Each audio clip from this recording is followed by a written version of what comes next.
A pair of firsts on a humid Friday night in Bridgewater, Massachusetts. The first ever match on the newly renamed Peter Mazzaferro Field at Swenson Athletic Complex on the campus of Bridgewater State University, and the first ever meeting in either program's history between the BSU Bears and the engineers of the Worcester Polytechnic Institute. Good evening, everyone, and welcome to Bears Football on BTV and the Bears Sports Network. I'm Matt Donahue. And I'm Luke Mansfield. These two teams coming in two different places. WPI absolutely crushing Worcester State last week. Bears, meanwhile, hunting for their first win of the season in their first match, a defeat on the road at MIT last weekend. Yeah, the Bears lost 41-27 to MIT. They allowed 433 total yards, but the big thing was 178 of those came on the ground as the kickoff goes out of bounds. Engineers electing to receive. It'll be a touchback to their 25. So WPI and their win against Worcester State, it was a 44-13 game. They jumped out to a 21-0 lead, didn't look back the entire time. They only allowed 211 yards of total offense for Worcester State. So they had a very nice game on defense. A strong defensive game like you mentioned, but they're going to have to start out playing an offensive game. For WPI, it's Stephen McDonald, the starting quarterback. Taking the snap, he'll hand off initially. And not really much of anywhere to go on the first play of the game. Bears defense trying to match that engineer prowess. McDonald, 18 for 25, 177 yards, 2 touchdowns with a long throw of 32 yards last weekend. That'll be 2nd and 8 from the 27 for WPI.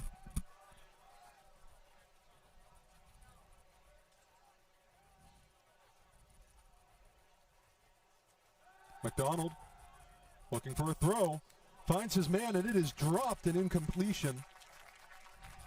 That was Herzig, the senior from Hubbardston, was the target. It'll bring up 3rd and 8.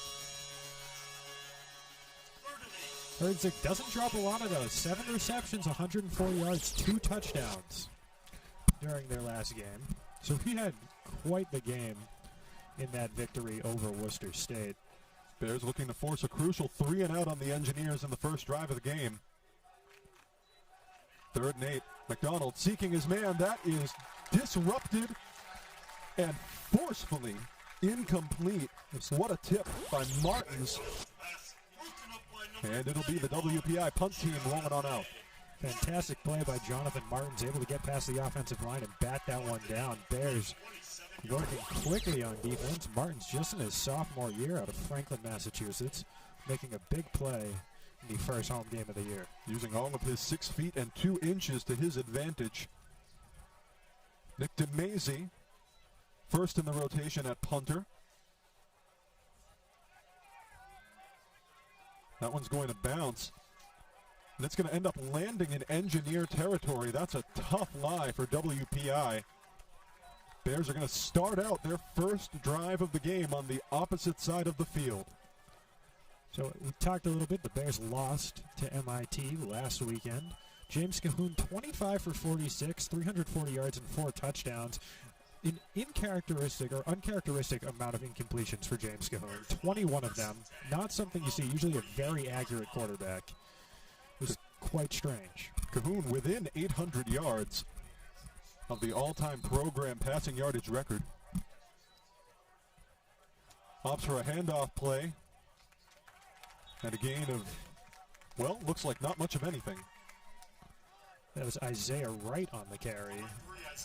Wright getting the first handoff of the game. The junior from Worcester, ironically enough.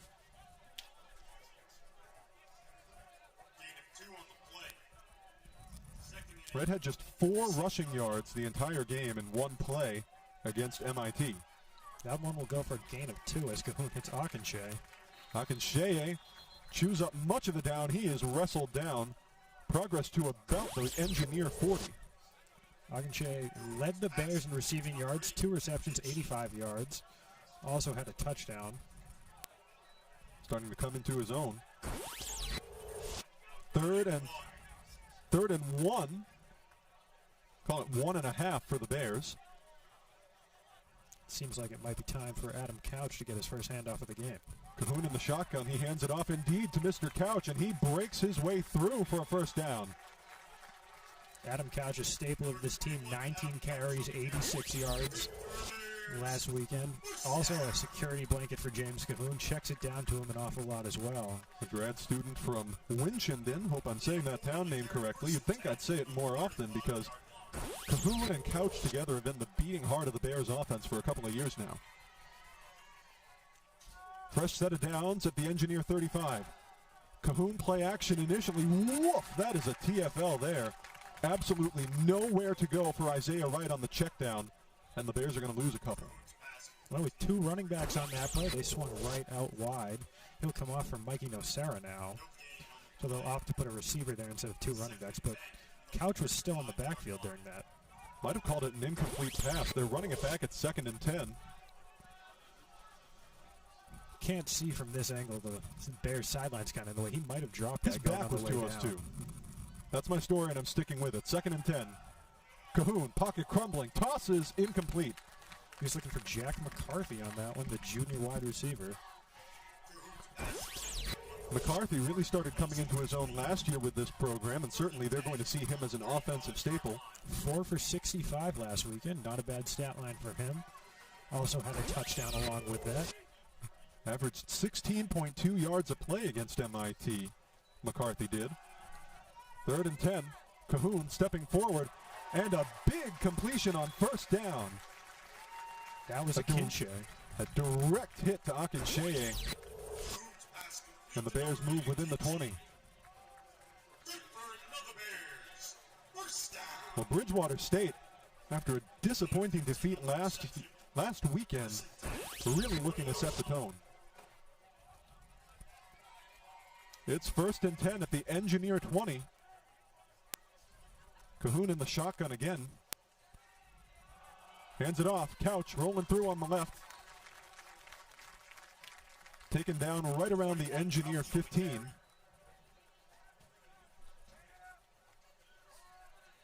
Bears already using what they know best to their advantage. Brings up 2nd and 5. 2nd and 5 from the 15-yard line. Cahoon in the shotgun again. He may just do that all night. Another handoff to Couch and a flag on the play. Couch wasn't getting much of anywhere anyway. That flag came out almost immediately. Have to assume that might have been an offsides.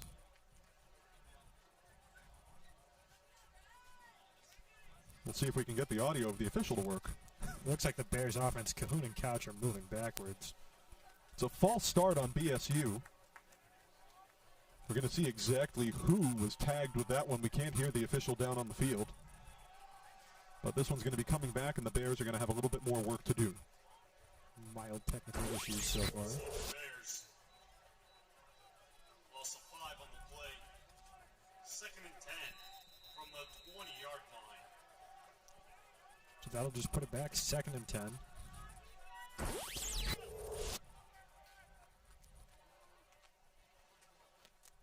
Cahoon play action, stepping back, but he's getting dogged. Has to heave it up. What a catch! Nocera, big grab, and a first down for BSU. Fantastic catch there by Michael Nocera, the grad student, another grad student. 3 of them skill positions on this offense. He had 5 for 84 and a touchdown last time out. Good for another Bears. First down. Chains are getting figured out, but Bears are going to have a dangerously close, essentially 1st and goal at the Engineer 10.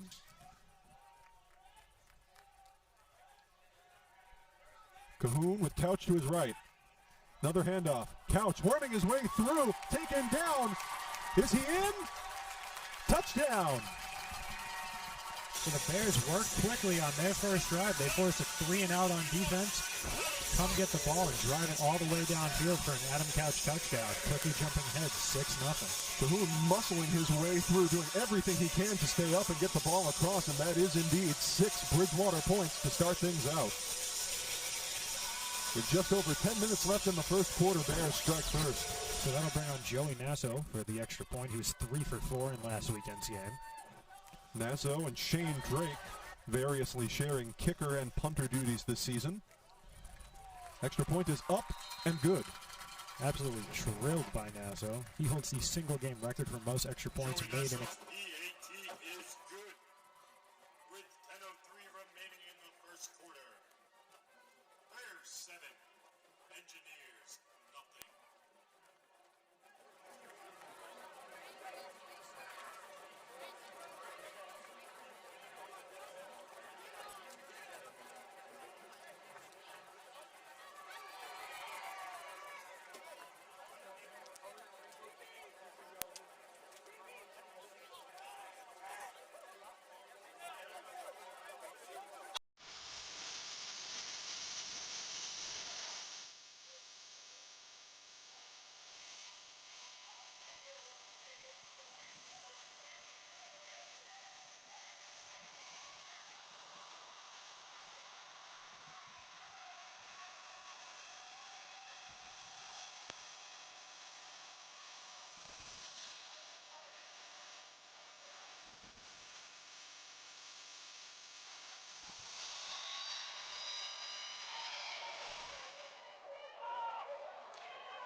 Return on the kickoff on Wright. That's a tremendous one out to his own 40.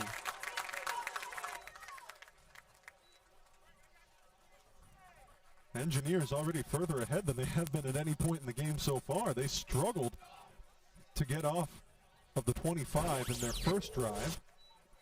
Here's another look at that great drive by Herdzik, just worming his way through the defense. And some great blocking as well by his teammates. So McDonald and his Engineers back on the field, looking to answer a first drive Bridgewater score. So the exact spot of the ball is going to be on the 38. McDonald, pocket crumbling. Heading to the left, he's looking for a target. Trying to step back, find something, anything, and he has to heave it out of bounds. It's a close call by McDonald, but BSU pass rush getting to him quickly. Lucky he had someone in that area. I think he was really just throwing it away, but he was looking for number 81, Kane.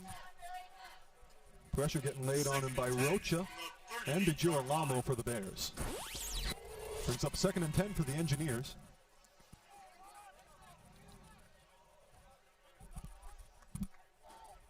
Posted at their own 38. Bears 7, Engineers nothing. But WPI with a chance to respond. McDonald a handoff play. And trying to worm his way through for a couple of yards to tack on. I think it's Carey.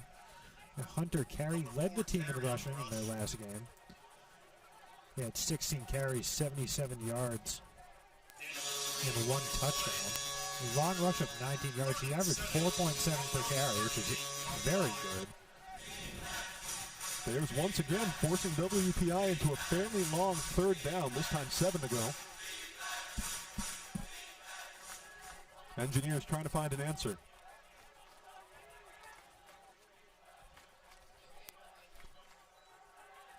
Check down. Quick little hit.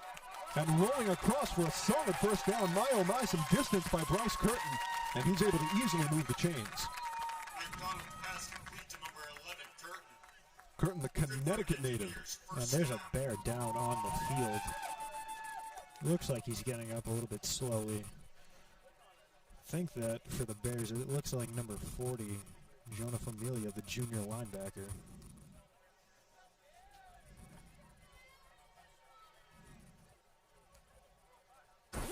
WPI stepping off the field for a moment. Let's take another look at that last play. So McDonald hits him in the flat, and he gets past 1 tackler, 2 tacklers right there, eventually taken down by Zach Souza with the help of number 33, I believe.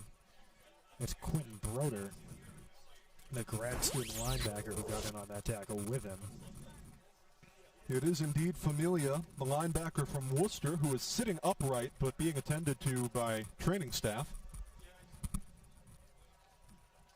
WPI 1st down and 10 at the 46. First time tonight they have been in BSU territory, and Familia being helped off the field. Not putting any pressure at all on that right leg. And it looked like a non-contact injury in the moment, which you never like to see. Hoping all is well for Jonah Familia as he takes a seat on the sideline. So it'll be now 1st and 10 from the 46 for WPI. McDonald lined up in shotgun, one back in the backfield. McDonald the handoff. Rolling one more time is Carey. And he'll pick up a couple. Tumbled down at about the BSU 43. Hunter Carey, pretty big for a running back, 6'2". And you see, that's why he has so many yards per carry. 4.7 last game, and another fantastic carry by Hunter Carey right there. Well, Couch is 5'11", so when you think, tall premier running backs, that's something these two squads share in common. 2nd and 7. Plenty of time for McDonald. He's able to dot one right into the hands of Noah Poulin. Sold the play action to Carey well, was able to hit Poulin outside. That'll put them in good position. We'll show that again. Fakes the handoff to Carey, rolls out to his right, hits Poulin. Poulin just goes out of bounds. It's hit out of bounds. That's going to be a gain of 6 on the play. 3rd and 1 now for WPI. Coverage on him was on the senior linebacker Cody Sautome for the Bears. 3rd and 2 for WPI, but they face the more promising of their 2 drives so far tonight. McDonald well back, both quarterbacks favoring shotgun tonight. True handoff, another one to Carey.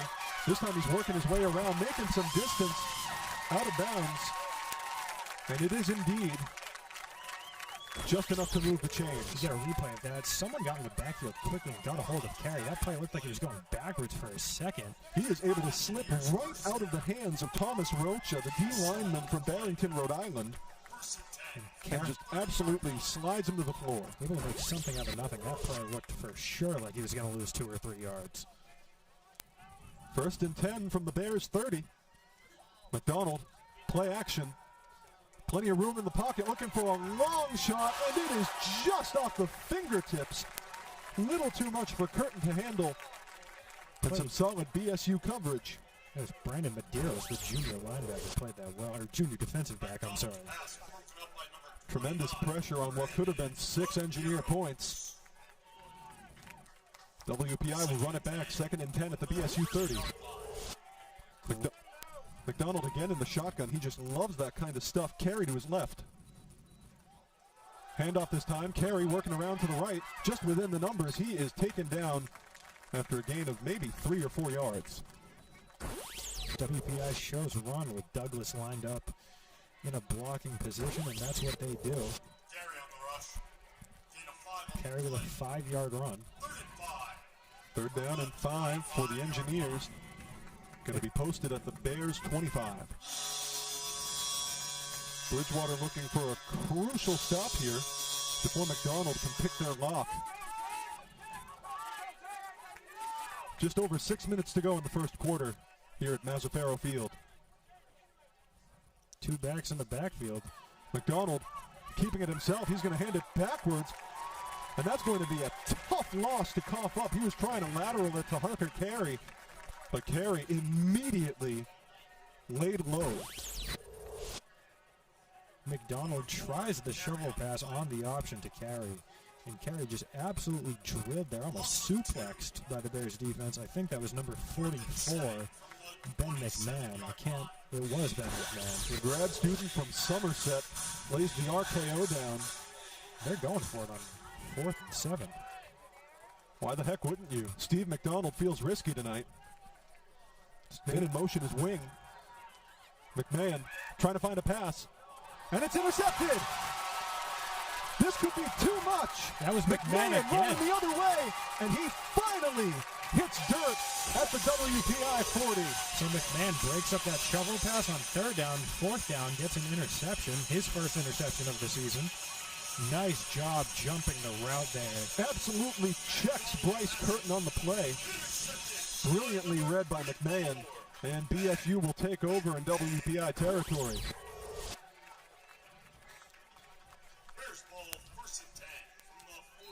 It's going to be 1st and 10 for the Bears. Cahoon lined up in shotgun, Couch to his left. Advantageous field position. Cahoon looking for a pass play, no joke about it. Quick little dot, and that is just a bit much. McCarthy was trying to get a little bit of it, but it was broken up. Cahoon looking for Jack McCarthy over the middle. He had that pass in his hands for a little bit, but the hit, Great tackle by Sule. couldn't hold on to it. It was at Sule, the sophomore from Maine, with the pressure there, and it's 2nd and 10 for BSU. Cahoon in shotgun again, looking for another pass. Quick little check down to Nocera. Trying to worm his way through, and he'll pick up a few yards. Looks like a gain of about 4 on the play, maybe 3. Someone's helmet came off. We're going to have a quick substitution there. Cahoon checks it down to Nocera out in the flat. Looks like he got, I believe it was 3 yards on the play. It's the lineman Vasquez, the Nahant native, whose helmet came off. No injury, but he does have to come off for a play. Oh, number 4, I stand corrected. I did see Vasquez walking off to the side, but there is an injury as well, and it's McCarthy. Oh, no, not for the, it's an injury for WPI. I'm getting myself corrected here. It looks like Evan Wirtz, the linebacker from Franklin. Final answer is the engineer who was injured and walking off on under his own power to the WPI sideline. So now 3rd and 7 for the Bears following the check down to Michael Nocera. Nocera picked up 3 on that play, but the Bears are looking for more. Cahoon again in the shotgun with Couch to his left, and he'll ignore him. Cahoon looking for a pass play, slips his way through, and that is way too much pressure. Look, his intended target, Akincheye. He was looking for a Akincheye over the middle right there. Is it Akincheye Akincheye? I want to get this poor man's name right. That's a good question. I'm hearing from the PA. I was just going off what he was saying. But I am not entirely confident. Remember this problem last year, too. He certainly catches a lot. So, Mr. Akincheye, I apologize if I'm brutalizing your name, but man, you've had a couple of good games out there. So Bridgewater's going to use their first time out here with 4th and 7. They're in a pretty good position here right now. Interesting. Well into WPI territory.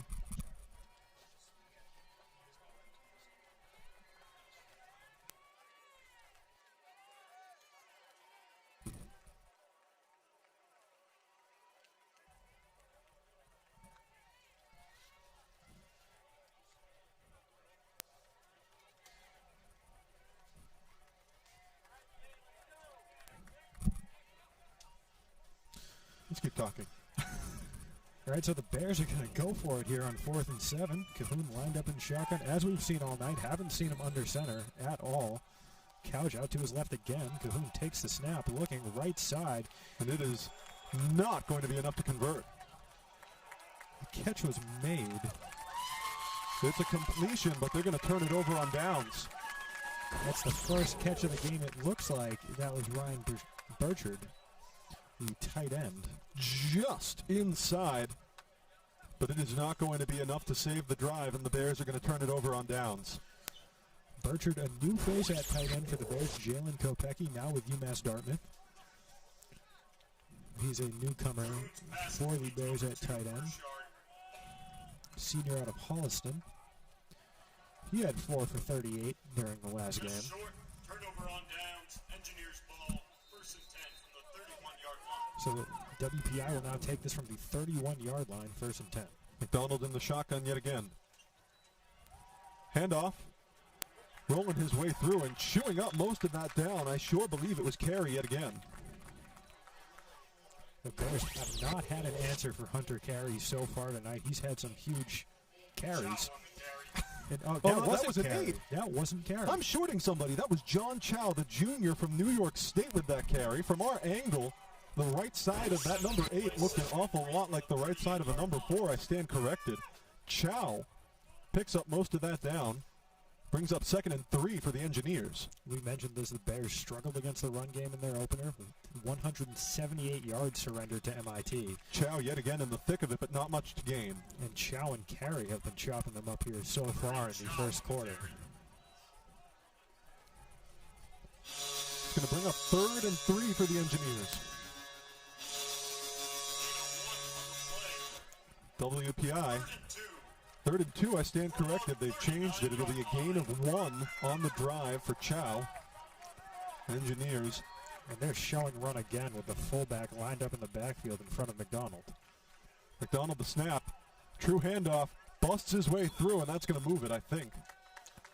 That looks like it's first down. There's a little bit of a pile there. But the refs. Chow once again. Take a look at the replay here. That sure looks like first down to me. The refs will spot the ball right in front of the game, so that will be a first down for the Engineers. First and 10 from the 41-yard line. PA announcer shaming the officials into moving the chains, and it's a fresh set of downs. Another quick handoff. That has been the bread and butter for WPI all night. Looks like it's Chow again. And the first drive was all Hunter Carey. And now it's been John Chow for the entirety of this drive. We did say number 4 went off for WPI, but that wasn't Carey. That was Evan Wirtz, the senior linebacker. Not sure why Carey hasn't seen the field in a little bit, but regardless, their run game's working either way. Chow had a touchdown against Worcester State last week. Clearly still a key part of their offensive plans against BSU. McDonald looking for a pass. Quick little dot, and it's complete at the 45. Taken down by Cody Satome. McDonald just looking right over the middle. He'll hit that pass to Herzog.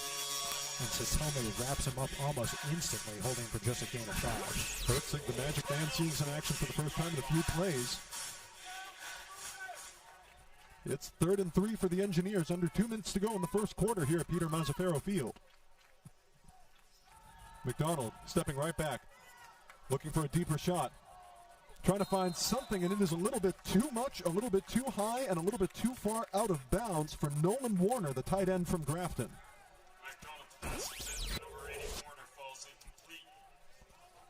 There's been a couple times now where we've seen McDonald roll out and try to hit his tight end. The first time it was Douglas Kane, then it was Nolan Warner.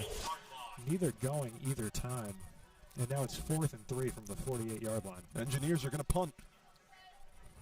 Out to receive is Isaiah Wright, the running back for BSU.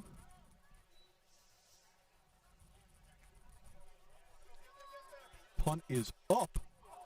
That went from off. Macy. That went off the helmet of the WPI player, number 41 for WPI. His back was turned. WPI is trying to say possession for them somewhere between the 30 and 25 of BSU. We have the replay right here, and it looks like it goes off the back of Elizabeth Soul right there, Yeah. right in the back of the helmet. Yeah.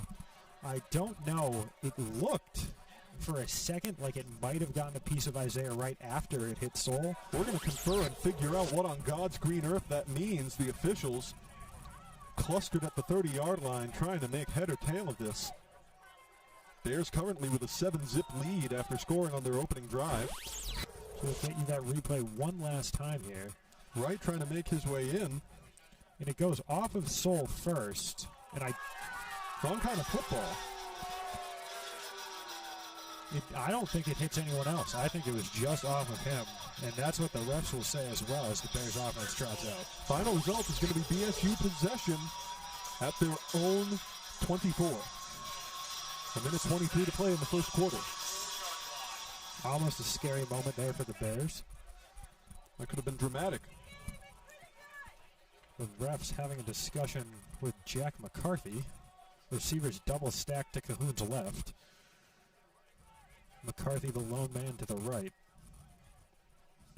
A formation that is still very much in flux as the officials are conversing about something. Tight end Burchard lined up as a blocker for the Bears as well.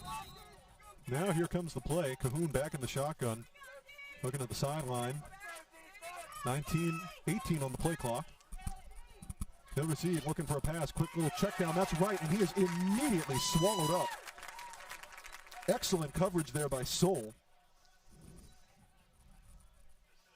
Soul again, back-to-back times we've mentioned his name. First, the punt goes off the back of his helmet. Then he stops the check down to Wright. So Wright taken down for a loss, in fact. That's going to bring up 2nd and 11. Cahoon looking for another pass play. Another little check down. This time it's going to be Couch playing tight end style, and he's able to pick up a few more yards. So Adam Couch picks up a couple on the check down from Cahoon. Andrew Knight.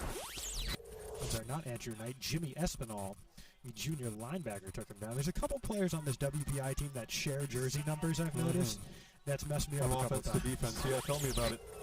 You mean I can't just look at numbers? I have to look at positions too? Ah. 3rd and 4, Cahoon looking for something deeper. Direct hit. What a dot to Nocera, and that's going to change the chains, I should say. Coach's pass correction. Cahoon's pass complete to Nocera right there at the 40-yard line. Fantastic read by James Cahoon. He has a great connection with Michael Nocera, and it shows there again. Nocera saved the Bears from what very well could have been an interception on their opening drive. He made a fantastic catch, setting up the touchdown run by Couch. Bears are not going to wait out the clock. Cahoon, an interesting little QB keeper, and he'll pick up a couple. And that will be the last action we see in the first. It is very rare we see James Cahoon take off with the ball, but we saw it here in just the first quarter. He felt a little Mahomes in him, and it paid off for a gain of a couple, but that is the end of the first. Bears on their first drive at the newly renamed Peter Mazzaferro Field, able to put 7 on the board. And it is that 7 points by which they lead WPI after 1.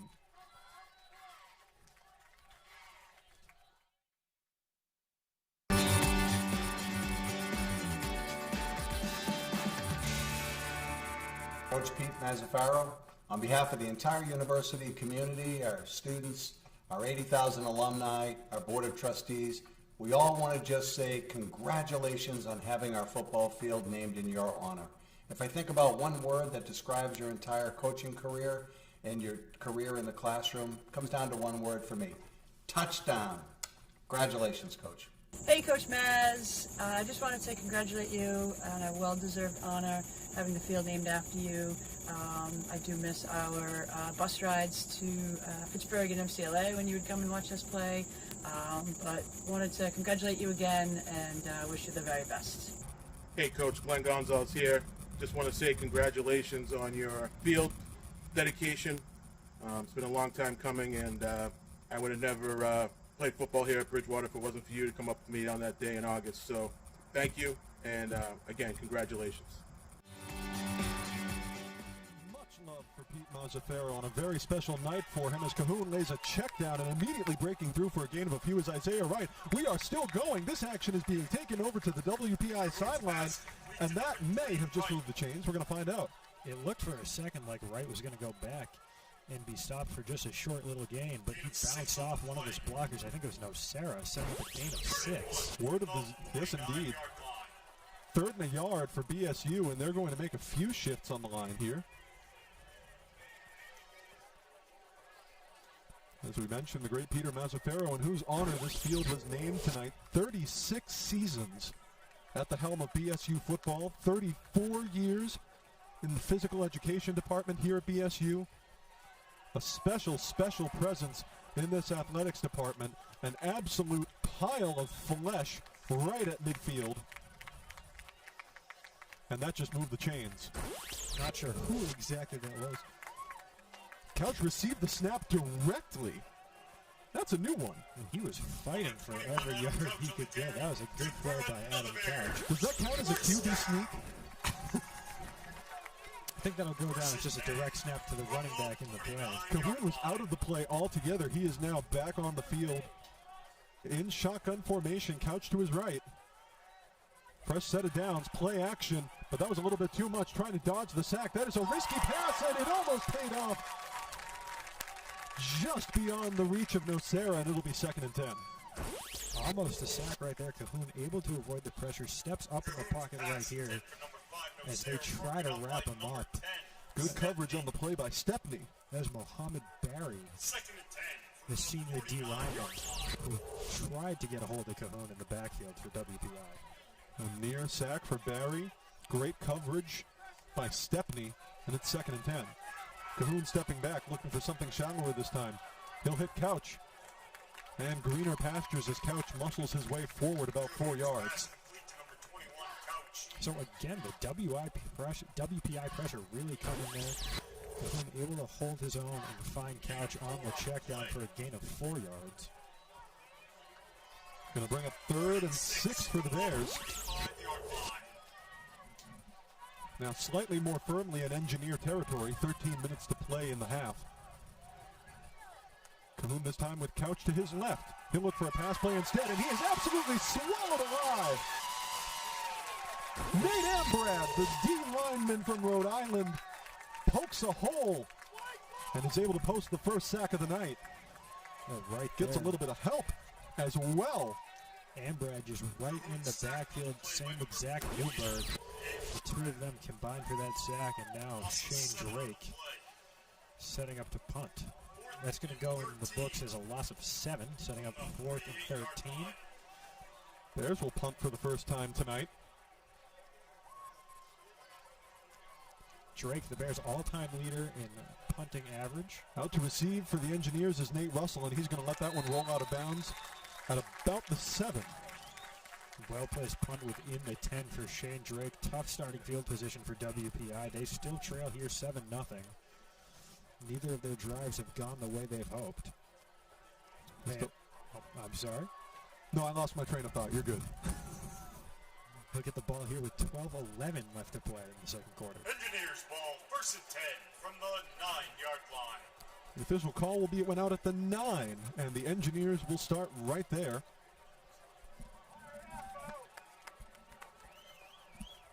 Stephen McDonald again in the shotgun formation. Both of these QBs really just adore that.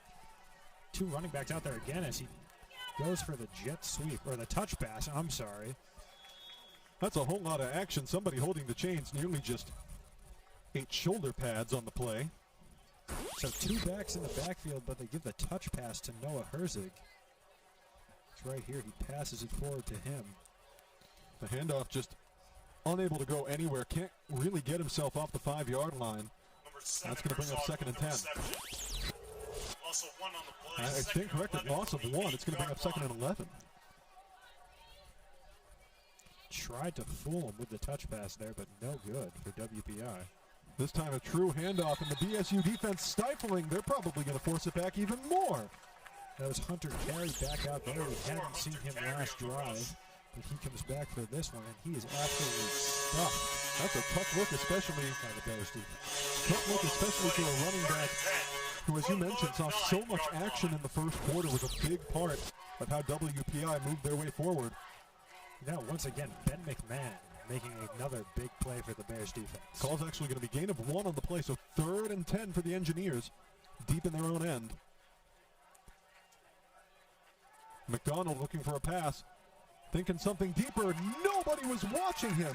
Direct shot to Jay Mezzo, the senior from Connecticut. That'll be a first down for WPI. It looks like whoever was in coverage on Mezzo slipped. You can see that on the replay. You can't catch that on the replay, but he was getting up as the pass was coming towards Mezzo. That's going to set up a first down, gain of 12 on the reception. Jay Mezzo brilliantly shook himself free on that play, and it's a fresh set of downs. Flags immediately the second the ball touched McDonald's hands. And the WPI offense, it looks like they're going to be walking backwards.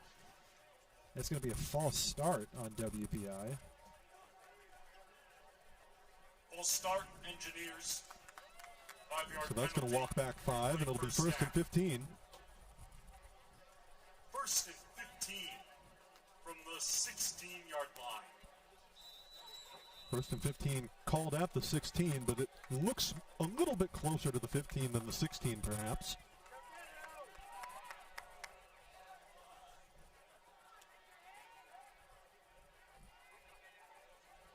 McDonald, the handoff, trying to work his way forward again and nearly getting picked up off the ground was Carey. Bears defense really starting to stifle the Engineers every way they turn. Another handoff to Carey. Only 4 men playing on the D-line for the Bears. Carey able to bounce around, get 4 yards on that one. He was taken down by Elijah Lewis, the freshman defensive back, seeing some playing time here for the Bears. Lewis, the Foxborough native, nearly just picked him up and put him over his shoulder. 2nd and 11 for the Engineers. And Elijah Lewis 4 inches shorter than Hunter Carey, but he has the strength on that one, almost throwing him to the ground. McDonald stepping back, having to think quickly. And that was nearly an interception. That just hit the ground. And the Engineers dodge another bullet. That was almost a pickoff by, goodness, I'm getting my wires crossed, Nathan Oliver. the defensive back grad student from Dartmouth. Brian Campagna came with the pressure. On the replay, you can see that bounce a couple feet in front of Oliver. Initially, it looked like he dove right on top of that and made a fantastic interception. But the Bears defense coming up big once again here, 3rd and 11. Important play for the Engineers, and they all are, but certainly this feels like it needs to be a bit of a turning point. McDonald trying to find a dot, and he does, able to chew up a few yards with a good completion. That was the work of number 19. Again, Mezzo. Tight coverage there by Brandon Medeiros was right on top of Mezzo, even as he caught that. Nice work by Jay Mezzo, still hauling that one in regardless. We saw Medeiros had that nice pass break up on a deep shot to the back of the end zone during WPI's second drive, and now it looks like they're going to punt. 2 plays in this drive now. Mezzo's been able to make some pretty good space and haul in a catch, but it is not enough. Both times on 3rd downs, he's looked Mezzo's way. Right out to receive for the Bears. Stepping forward, and it is just beyond his reach, trying to pick it up, and the Engineers are trying to scoop it. It is loose. This is a tough one. Goodness even knows whose ball it is. Wright called for the fair catch initially, but muffed it. Trying to figure out, this is still a mess, and it is going to be Engineer ball. What a coup. So we'll get that on the replay for you. You'll see Wright signals for the fair catch, but that one not able to corral it. Just a little bit beyond his reach, and a valiant effort at recovery by Marvel Nicholson, the defensive back. But ultimately, Bears not able to hang on, and the Engineers will start over deep in BSU territory. Great field position here for the Engineers. Eli Soul was the one who recovered that. He's been involved on special teams a couple times. Took that first punt off the back of his helmet, and now he recovers a muffed punt. We see this fellow everywhere. Key piece for his WPI special teams. It's going to be 1st and 10 at the Bridgewater 27. Exactly the shot in the arm the Engineers may have needed. It's more consultation between our officials. But right now, everything is coming up roses for WPI. Just about 8.5 to play in the first half. Bears with a 7-0 lead, but the Engineers threatening.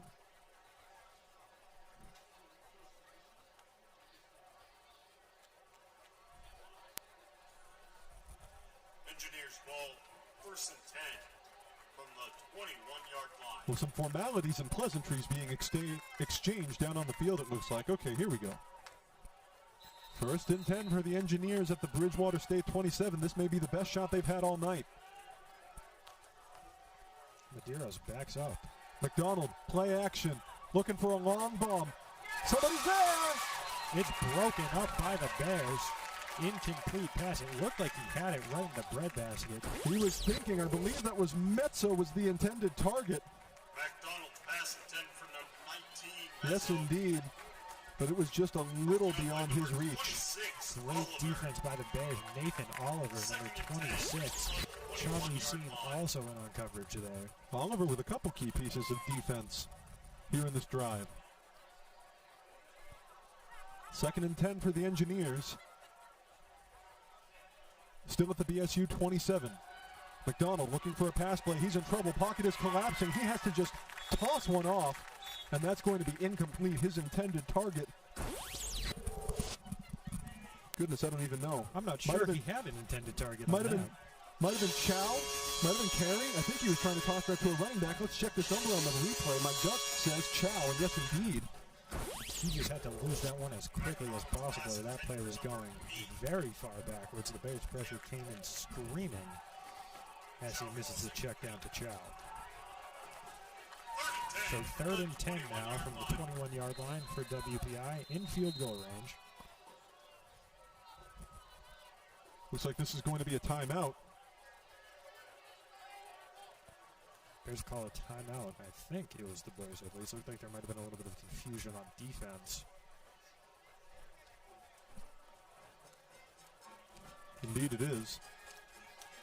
So the Bears use their second timeout.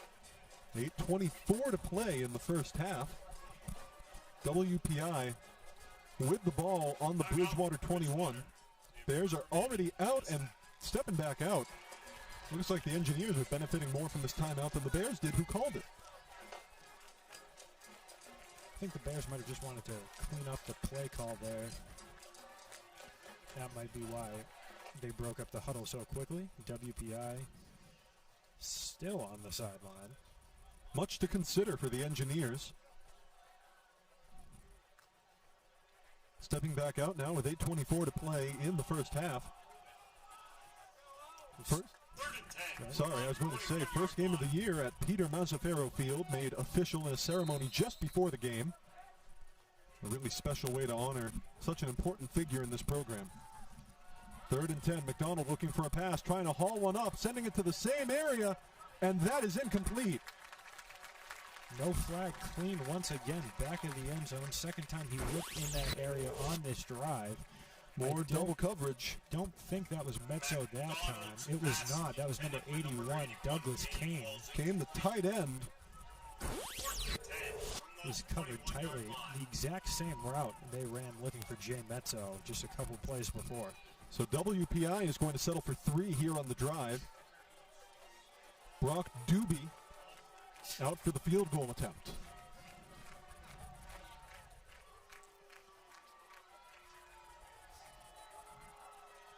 Kick is up, and kick is good.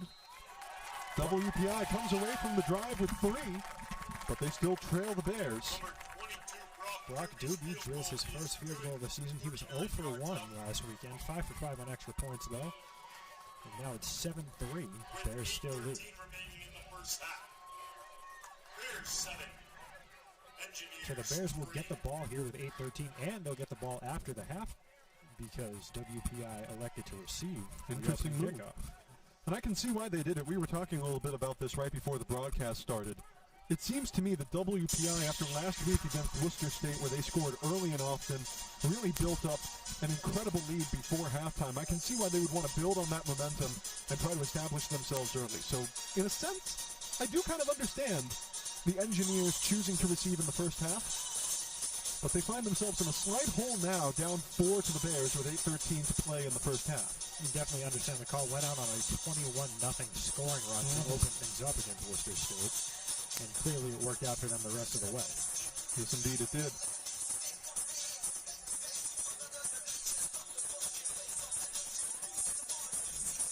Right out to receive, so too is Andrew Kloutman for the Bears. Kickoff away, this one's got a little bit of distance. And Wright and Kloutman will let it hit the end zone. Bears will start at the 25.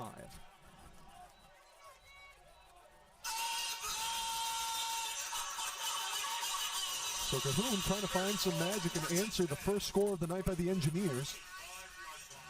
Bridgewater with a 7-3 lead.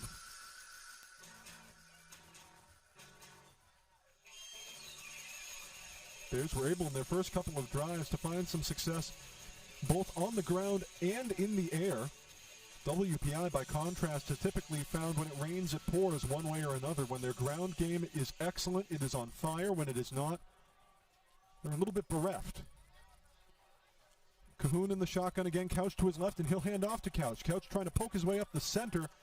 That's going to be good for a gain of about 2. Number 21, Adam Couch on the carry.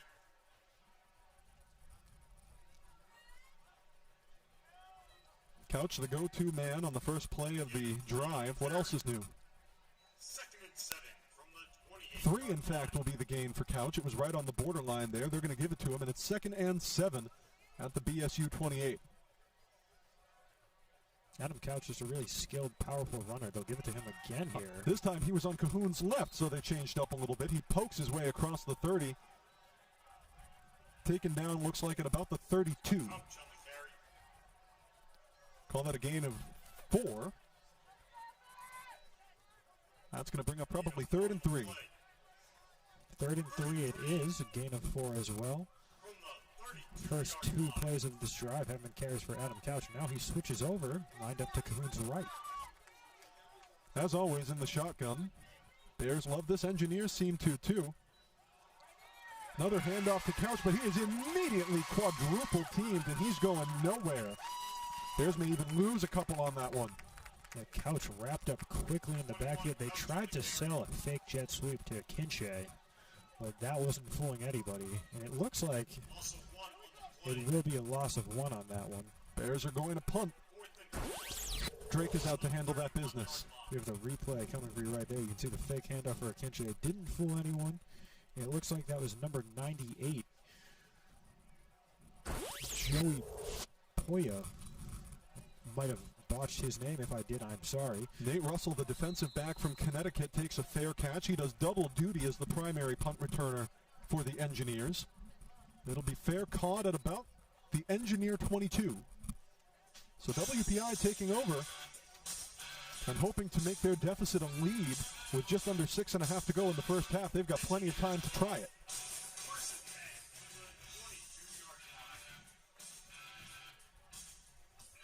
WPI on their last drive fought valiantly and were able to paste 3 on the board with a field goal by Doobie.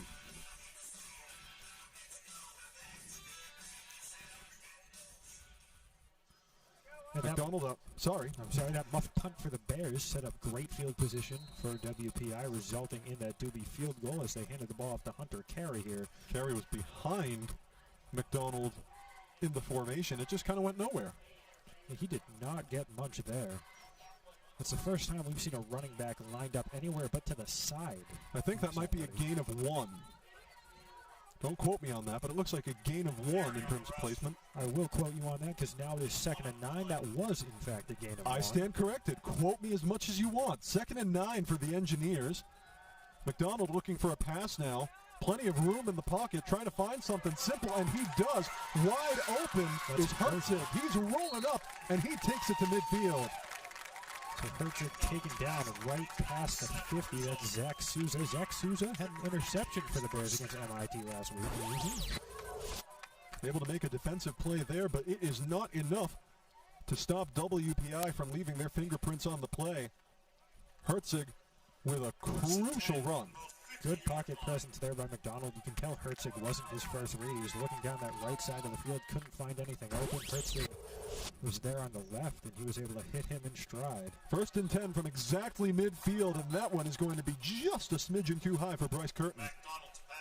Bryce Curtin hit the ground hard there. He looks to be... Looked like he grabbed his arm. Yeah, I think he's going to run off the sideline. Yeah, he's holding something. He's up under his own power, but that right arm doesn't look quite right. He is out of the play. He jumped up for that pass and came down on the ground hard. And he will not be back out on the field for at least the next play. Hoping all is right for him. He's down crouching a little bit. That does not look comfortable. Hoping all is right for Bryce Curtin. 2nd and 10 from the 50-yard line for the Engineers. McDonald, another handoff, poking his way through. There's a big run, and it's going to be a fresh first down for Hunter Carey. You know, at the very least, I'd say it is a good sign that Curtin isn't getting checked out by the trainers, but he's just kind of catching his breath on the sideline there. Oh, now I spoke too soon. He's getting looked at by the trainers. Again, hoping all is well. Big run for Carey, going to set up a fresh set of downs at the BSU 39. Engineers working quickly on this drive. McDonald, another handoff, poking his way through. It is Carey again. And he is going to pick up a few yards. See, once again, the Engineers went with the fullback in the backfield. Carey, good job rushing on that one. Hit a little bit of a spin in some traffic there to pick up a couple extra. Herzig will come back in for this play. We're going to see if anything comes of that. So 4-yard gain there. You can see Carey just spins off a hit from Zach Souza. He really wasn't able to get much after that. 2nd and 6 for WPI. McDonald out back again. He's going to hand off to Carey. Poking his way through. He is just muscling his way through the defense. You can now see why Hunter Carey averaged 4.7 yards per carry last weekend. I'd be willing to bet he's doing more than that tonight. Putting his head down and picking up a couple of crucial first downs in BSU territory. Just carrying defenders with him, breaking off tackles, setting up a first down from the 28-yard line. WPI has marched their way down into Bears territory. Again, fullback in the backfield, potentially showing another run. McDonald, play action. He's going to look for something in the air this time. He's getting absolutely dogged, and he is covered up like a blanket on a bed by Mark DiGirolamo. Sophomore defensive lineman from Mansfield, Massachusetts, also doubles as one of the team's long snappers. McDonald's pass. Tough look, and it brings up 2nd and 10 for the Engineers. 2nd and 10 from the 28-yard line. Engineers taking a second to get everything worked out here. 3 wide receivers lined up on the right side of McDonald. Behind him is Hunter Carey. No one out there to the left. McDonald this time a true handoff. It's Chow, as a matter of fact, who pokes his way through for a few yards. Again, the single-digit running backs, the 4 and the 8. They're messing us up so far. It's the right side, I'm telling you. You would be surprised how much the 4 and the 8 look like each other from the right side. I can totally see it, but it's Chow with the carry. Takes a little bit of it to the chest there and just eats it like it's nothing. He picks up 5 yards. It's really a lethal duo we're watching out of the backfield for WPI. They have been great all night. You mentioned earlier how WPI's ground game is absolutely everything they need, and Chow and Carey are making it happen today. 3rd and 5 at the Bridgewater 23. McDonald stepping back, trying to find something deep. And that is incomplete, just outside the reach. I think he caught that, but out of bounds. A risky pass there by McDonald as he rolls out to his right and just throws one up, trying to find, I think that was one of his tight ends, who he did, I think that was Douglas Kane, but he came down with that out of bounds. Pressure on McDonald was provided by Jonathan Martins, the D-lineman from Franklin. From the 23-yard line. Brings up 4th down and 5. I'm sorry, that was number 84, Aaron Scally. It's going to be a timeout. 4th and 5 for the Engineers at the BSU 23. Timeout, Engineers. So that's going to be the first timeout that WBI has used today. They still have 2 remaining with 2:36. Trying to figure out what they want to do on this 4th and 5. Bears lead 7-3. Engineers will figure out their strategy. They could come within 1 with a field goal. But if they felt risky, they just might go for it. Would not be the first time we've seen them try to convert 4th down this game. They definitely have the field position to do it, and there's not much time left in the quarter. You might as well take a shot here. The only downside to doing that is, as we were talking about, they elected to receive the opening kickoff. So the Bears... And while you were talking about trying it, the kicking team came out. Doobie's going to try to post another 3 on the board. Man plans, God laughs. Doobie looking for his 2nd field goal of the night. A little deeper than his last one. He's definitely got the leg for it. We saw it on that kickoff. Some loud booing from the Bears fans here tonight. Bears fans well represented on a humid and disgustingly muggy Friday night in Bridgewater, Massachusetts. Otherwise a beautiful place. Kick is up, and kick is no good. Wide left on the kick. Not able to do it.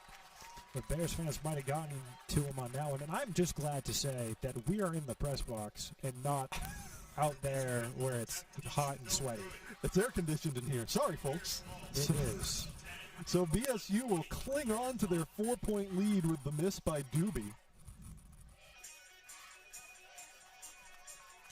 2.5 to play in the first half here at Pete Mazzaferro Field. BSU now inside, backed up against their own end zone. We've seen them drive down once before. Let's see if they do it again. Bears are going to take over at their own 23 with an opportunity to perhaps run a little 2-minute drill. We'll see if it comes to fruition.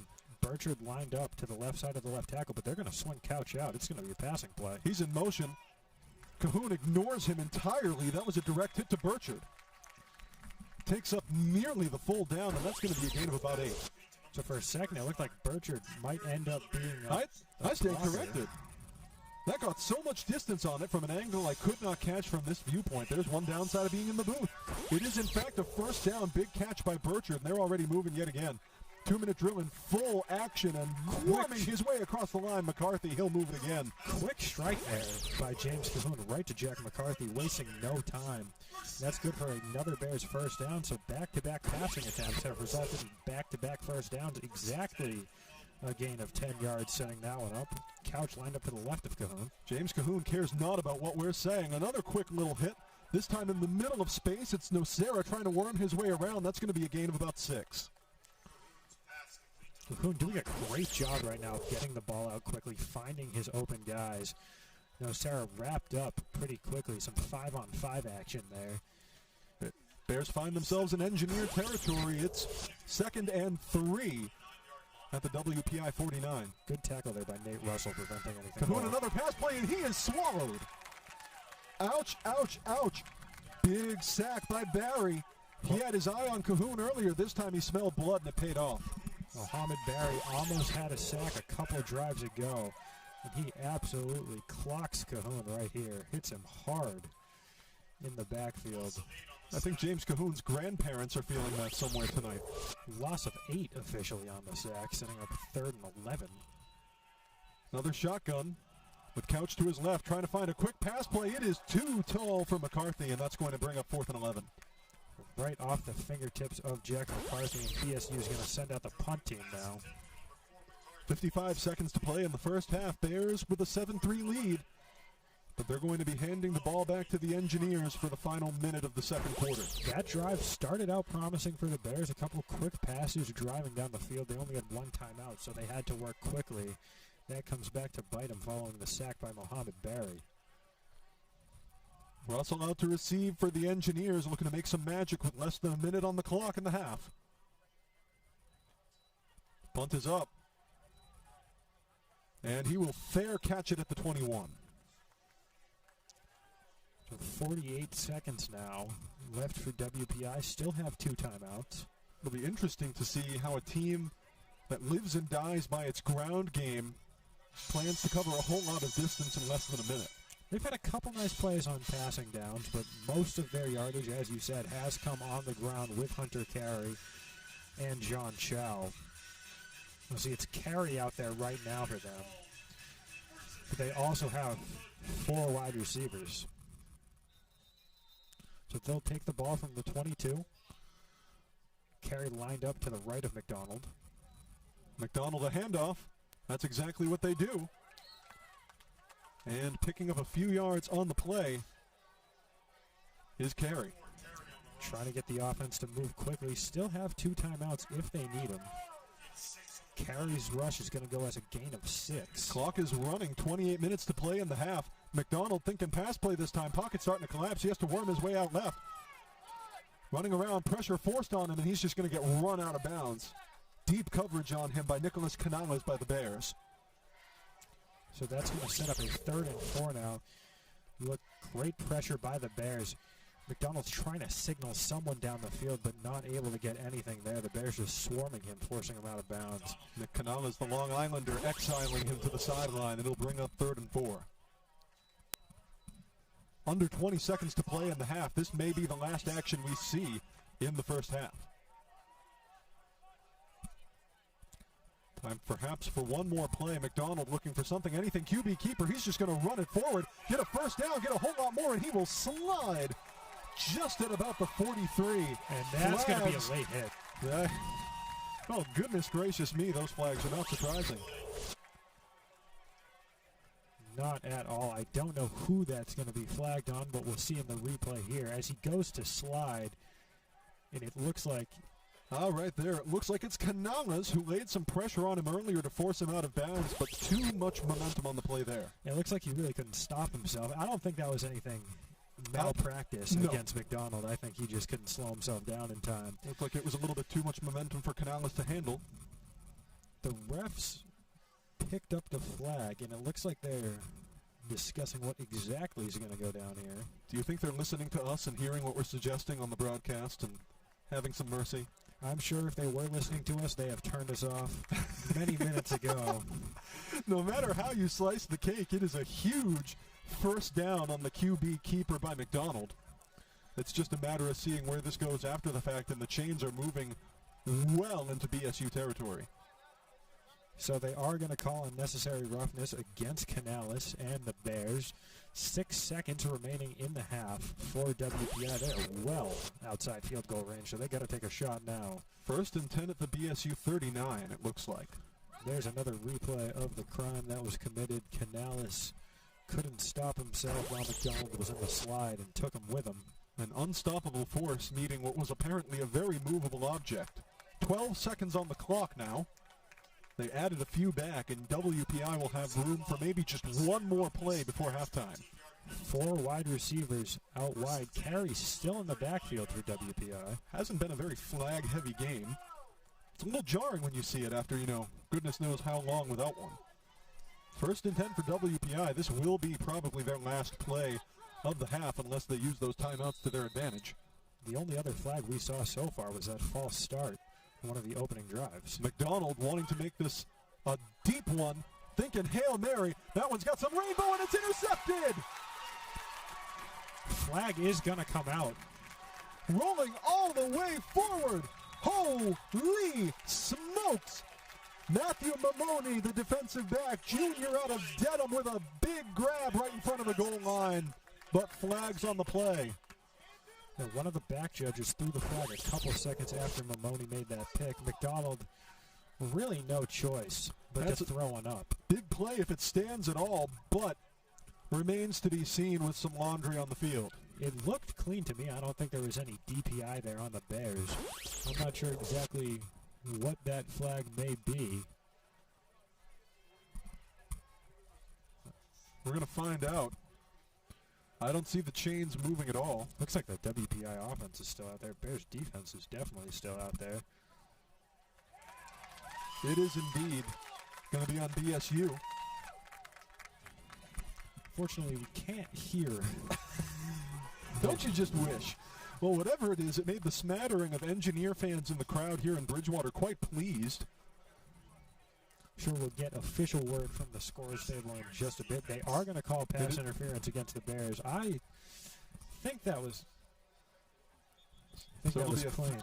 15-yard penalty on the play against Bridgewater, so the Engineers will move forward. And an untimed down coming for them to run this one off. Timeout taken in the meantime. So WPI burns their second timeout, and I don't think... Well, let's have a look-see here, because we watched a great catch. Oh, there you go. There you go. There you see it. So it looks like that might have been Dan Taylor getting in the mix, if that's a number 20 like I think it was.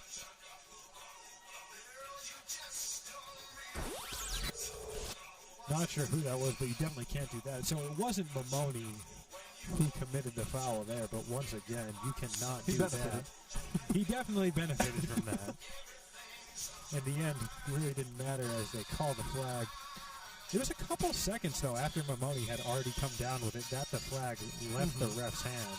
Nevertheless, they made the right call on that one. Oh, definitely. It's going to set up an untimed down now. And Engineers are going to get a chance at this 15 yards deeper than they planned. 1st and 10, clock off at the Bridgewater 24. This could be a very solid chance for the Engineers to climb in front. The last thing you want for the Bears here is another penalty. McDonald in the shotgun, looking for a pass. Trying to worm his way out of the pocket. He's in trouble, pulling to his left. He is in real trouble, and there is more laundry on the play as he takes a tumble back at the 33. Another flag on the play. That could be a couple things, to be honest with you. That could be holding. That could be illegal contact. I'm not exactly sure what that is. Why not all of it? Let's find out. This first half not ending. That is going to be holding, and I think there was also a penalty on the Bears, but they offset. So that's going to end, I believe, the first half. At least our teams on the field feel that way. They're both running off to their respective facilities. Just holding on the Engineers. BSU declined that, so they'll just go in to the lockers, ending the first half up 7-3. 30 minutes in the books. BSU trying to paste on their first win of the year in their first game at the newly renamed Peter Mazzaferro Field. Bears 7, Engineers 3. We'll be right back with you after halftime on the Bears Sports Network on BTV. You say crazy, I say crafted. You say savage, I say practice. Crazy, crafted, savage, practice. Let's run that whole thing back. You say unbelievable, I say achievable. You say incredible, I say inevitable. Unbelievable, achievable, incredible, inevitable. Let's run that whole thing back. Carbs to compete, electrolytes to replenish.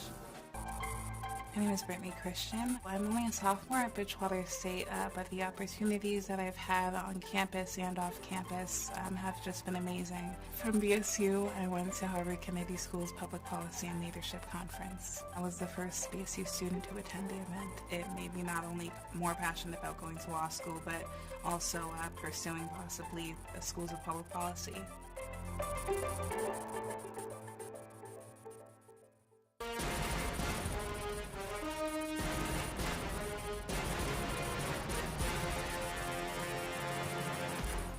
WPI and BSU are at the half over at the university on what is now known as Peter Mazzaferro Field at the Swenson Athletic Complex. And we welcome you to this halftime report. I'm John Luck, coming to you from inside of our PTV studios right off the campus on Spring Street here in Bridgewater. If you're just joining us, earlier tonight, BSU officially recognized the longtime coach of the Bears by naming the football field after him. It turns out a conversation with a very familiar name to the university sparked the more than 30-plus year tenure, but Maz's football journey actually started with a college down in Kentucky. You'd be hard-pressed to find anyone that has meant more to Bridgewater State football than Peter Mazzaferro. Within a 36-year coaching career for the Bears, Maz amassed 195 wins, including 7 New England Football Conference championships, 4 straight between 1997 and the year 2000. Peter was a great coach for BSU football, but his path started in Danville, Kentucky for Center College. A 3-sport standout in track, basketball, and defensive end in football, this class of 1954 alum helped the football squad to an overall record of 19-9-1. In 2008, Coach Mazzaferro was inducted into the school's Athletic Hall of Fame.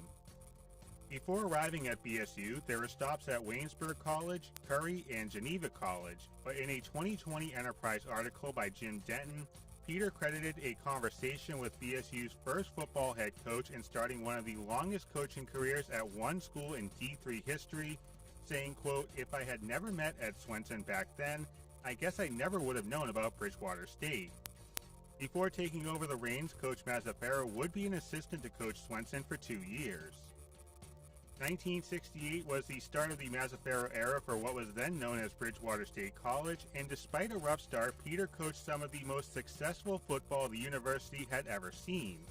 1988 through 2004 saw a Bears record of 114, 53-1, and 2 appearances in the NCAA tournament in 1999 and 2000. It may be safe to say football has given as much to this coach as he gave to the game. A historian for the sport, Mazzaferro penned a 1987 article highlighting the past of Division III and small college football here in New England. The list of awards and recognition is long and well-deserved, as Peter is a 2-time New England Football Coach of the Year, the recipient of the All-American Football Foundation Lifetime Achievement Award, also recognized for his contributions to college football in New England with the 1996 George C. Cairns Award. He was inducted into the BSU Athletics Hall of Fame in 1994 and the MASCAC Hall of Fame in 2020, a class that includes former BSU AD John Harper. Even after retiring from coaching, Maz wasn't far from the game. Watching practice and games from the press box, he continues to be a part of the game day experience for both coaches and students. Although rosters and phases may change, starting tonight there will be one constant. A football team that has been a big part of his life will now play its home games on a field that will bear his name. Papa Bear Peter Mazzaferro. It's crazy to think that the next coach on the BSU football coaching wins list is Chuck Danoon, who had 75 wins over 11 seasons. There have been 5 coaches in the program's history, as you can see, and during training camp back in August, I talked with one of those names, current head coach Joe Varia, about Coach Mazzaferro and the takeaways from these early season non-conference games. Standing here with Joe Varia, head coach of the BSU football team. Coach, thanks for joining us. Always great to talk to you. And before we get to Coach Maz, I just want to ask you about the non-conference schedule, 2 games before the conference season. As a coach, what do you take from those two games? Because people look and say it's non-conference, doesn't really have a lot of MASCAC meaning, but I'd imagine for a coach that's not true. No, I would say this, it's our first test. We just had a scrimmage, so we got a good idea about, who we are and where we're going. But I think the first game, against a team that we're not familiar with, MIT, and the second game, another team that we're not familiar with, WPI, will definitely show who we are as a team. I think there'll be more adjustments because we don't have a lot of film to see what they're doing other than last year's film. But, they're both two quality teams, good programs, and we'll look forward to playing. Now we're standing here in front of what's going to be known as Peter Mazzaferro Field. Yes. He played a big part in your life. You played for him, you coached under him. Right. When you heard the announcement that this field was going to be dedicated in his name, what went through your mind? Well, first of all, I was very happy for him. It's been a long time coming. And, Coach Maz was a mentor of mine. He's the one that gave me my first college job, and I've been here ever since, thanks to him. He's been a mentor to a lot of the guys. I mean, a lot of the coaches. Coach Moyen played for him. I played for him. So we're all excited for him, the fact that this is happening, and I think it's a great thing. And he's coached since the 60s, so I'd imagine coaching has changed a little bit. Is there anything that you use now for coaching methods that he used back in the days that kind of acted as a teaching tool for you? Yeah, I would say, I'll tell you one thing. Like you said, way back when he coached in the 60s, 70s, and when he coached us, football was a little different. It was, it wasn't as spread out as it is now offensively. Defensively, it was a little different. Double sessions were totally different than they used to be now. But one thing he always taught me is that the football program is the most important thing. And, take care of your players and everything will happen. Everything will go according to the plan. Now, you have a bunch of players here that I don't think were born when he stopped coaching here back in 2004. They're going to see the dedication. What do you want them to know and the new students to know about what Peter Mazzaferro actually meant to the BSU football community? Well, he coached here for well over 30 years, 35, almost 40 years. So I think they have to know that he's really probably the foundation of the football program. The coaches that came after him, Coach Danoon and now myself, we learned a lot from him. So I think it's exciting the fact that they're honoring him, and we have to keep these kids, I'd say 10 years ago, a lot of the teams we had, he would come out to practice. He would be here every day talking to the kids so they had a good idea of who he was. These kids are different, but we're telling them now, and hopefully they appreciate it on next Friday night. Well, Coach, thank you very much for coming on, talking a little bit about Coach Maz, and best of luck this season. Thank you. I'd like to say quickly, Coach Maz, thank you for everything you've done, and go Bears. Thanks again to Coach Varia, whose team is at the half against WPI at Mazzaferro Field. When we come back, we have the MASCAC coaches poll for the fall sports. We'll tell you where BSU was projected to finish, and the university named its latest class for the Athletics Hall of Fame. Hey, just having some breakfast before the big meeting, because great hair and dynamite breath will only get you so far, or so I've been told. You see, breakfast isn't food, it's fuel for the fire that helps Earth be the best planet in the United States. We've got breakfast for everybody. Paleo people, we got sausage and bacon. Vegan, I don't know what that is, but we got a lot of fresh fruit. You call yourself a glutarian? Hey, we've got cereal, bagels, toast, everything you can handle. We're insane in the grain. Oh, hey, pancakes, huh? I feel you on that. Hey, how about some bacon, guys? Huh? Can I get a hallelujah for bacon? Hallelujah! Yeah. Can I get a hallelujah for waffles? Huh? No? That's why we don't do waffles. We've got it all. And to prove it, I'll post a new breakfast combo with these cool new emojicons I'm working on. Say I post a toast sandwich with 3 bowls of cereal. I call that a carbonanza. Or bacon with eggs. And extra bacon and eggs. I call that a paleo no you didn't. What do you call it? Let me know. Now if you'll excuse me, I'm having a little me time. Ooh, yeah.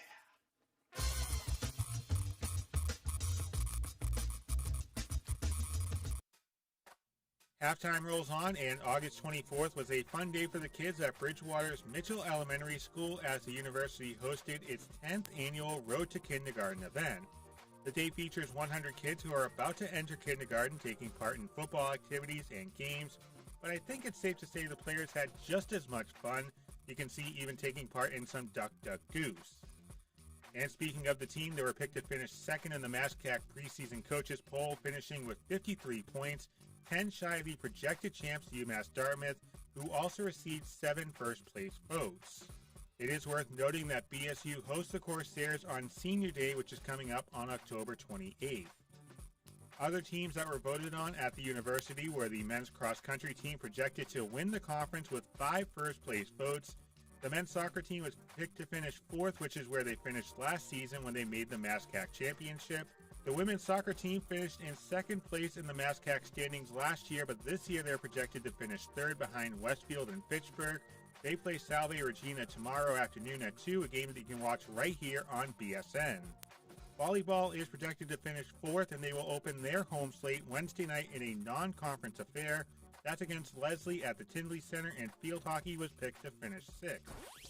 In July, the university named its Hall of Fame class of 2023 that will be officially recognized during homecoming weekend next month. Women's head coach Bridget Casey, who is preparing for season number 27 of her tenure for the team, is the all-time winningest coach in BSU women's basketball, with 377 wins and 6 MASCAC championships. That goes along with 7 NCAA tournament appearances, including this past March. The 1984-85 women's basketball team was nominated as they accomplished a 26-2 record with a then D3 record 25-game winning streak. Michael Morris played basketball and football for BSU and finished his career with 1,427 points, which is 12th in program history, and under Coach Mazzaferro in 1996 had a team-high 4 receiving touchdowns. Again, the university will recognize all the inductees on October 20th at the induction ceremony inside the Rondelau Student Union. Thanks for watching this halftime report. We'll get you back over to the university coming up in just a minute.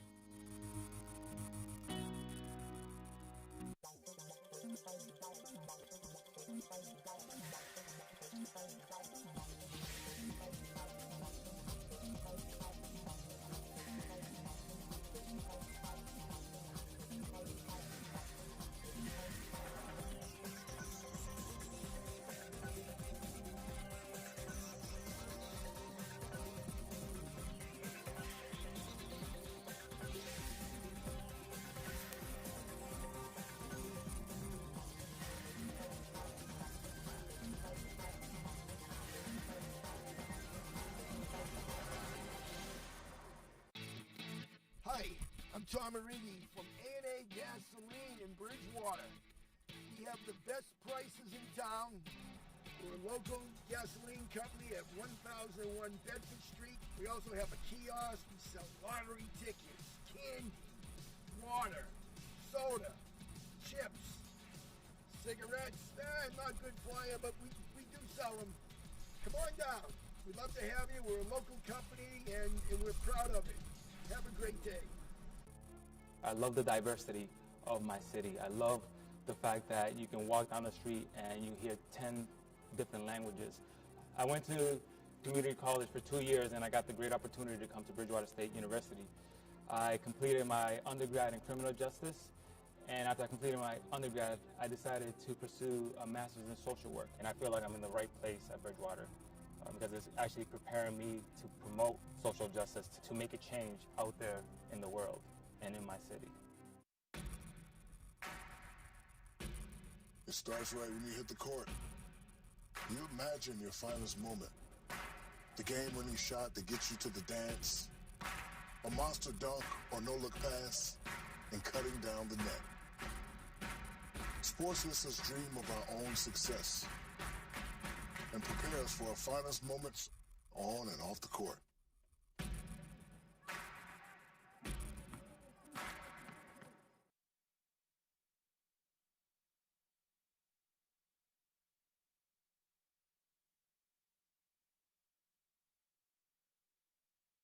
The opportunities for me as an undergraduate here at BSU are essentially limitless. I've gotten an internship, I've been going to these great classes, I've definitely been given the ability to pursue something that's so passionate and dear to me.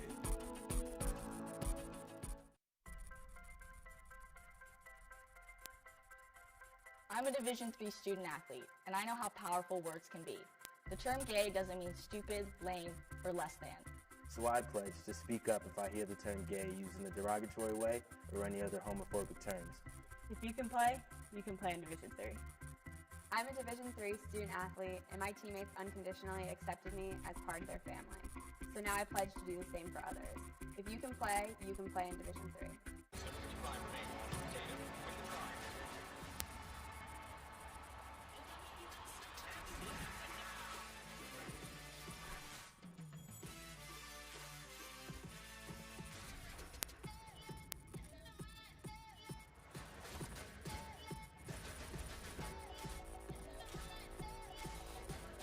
Gatorade studies the best athletes to create the most advanced range of sports fuel.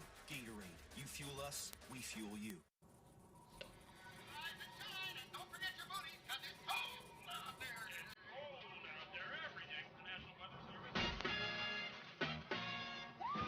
Snow day.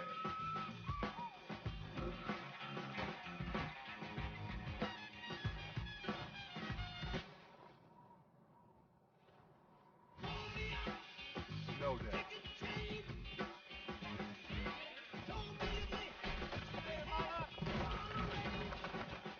Snow day. Snow day. Snow day.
All right, we got some halftime stats for you today. Hunter Carey has been one of the big stories for WPI. 13 rushes, 54 yards. Long rush of 11 so far on the day. Rushing has really been the thing for both teams. Adam Couch, 7 for 28, and 1 touchdown for the Bears. No touchdowns yet for WPI. Bears lead 7-3.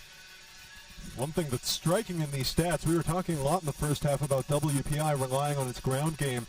I don't think any set of numbers bears that out more on the sheet in front of me than those completion statistics. James Cahoon getting the start today for Bridgewater State. 14 of 19 in the air for 95 yards. Stephen McDonald just 7 of 20, including a pick. He's tacked on 69 yards with a long of 27, though, well ahead of Cahoon's game long of 15. Yeah, this is definitely a more characteristic game out of James Cahoon because last time out he threw 21 incompletions, which is not something you see from him. He's usually a very accurate quarterback, and he has been so far today. They just really haven't been able to get much going in the passing game or offensively at all as we come into the half 7-3. Most colorful reception of the game, though, ironically, belongs to the Engineers. It is Noah Herzig with a game-long 27-yard catch. Engineers, though, as you mentioned, trailing the Bears 7-3 as we get ready for the second half here at Peter Mazzaferro Field at the Swenson Athletic Complex on the campus of Bridgewater State University. A humid, thick night here in Bridgewater, Massachusetts. A fun place to be. And right now, a fun place for the Bears with a 4-point lead. Third quarter coming up soon here on the Bears Sports Network on BTV.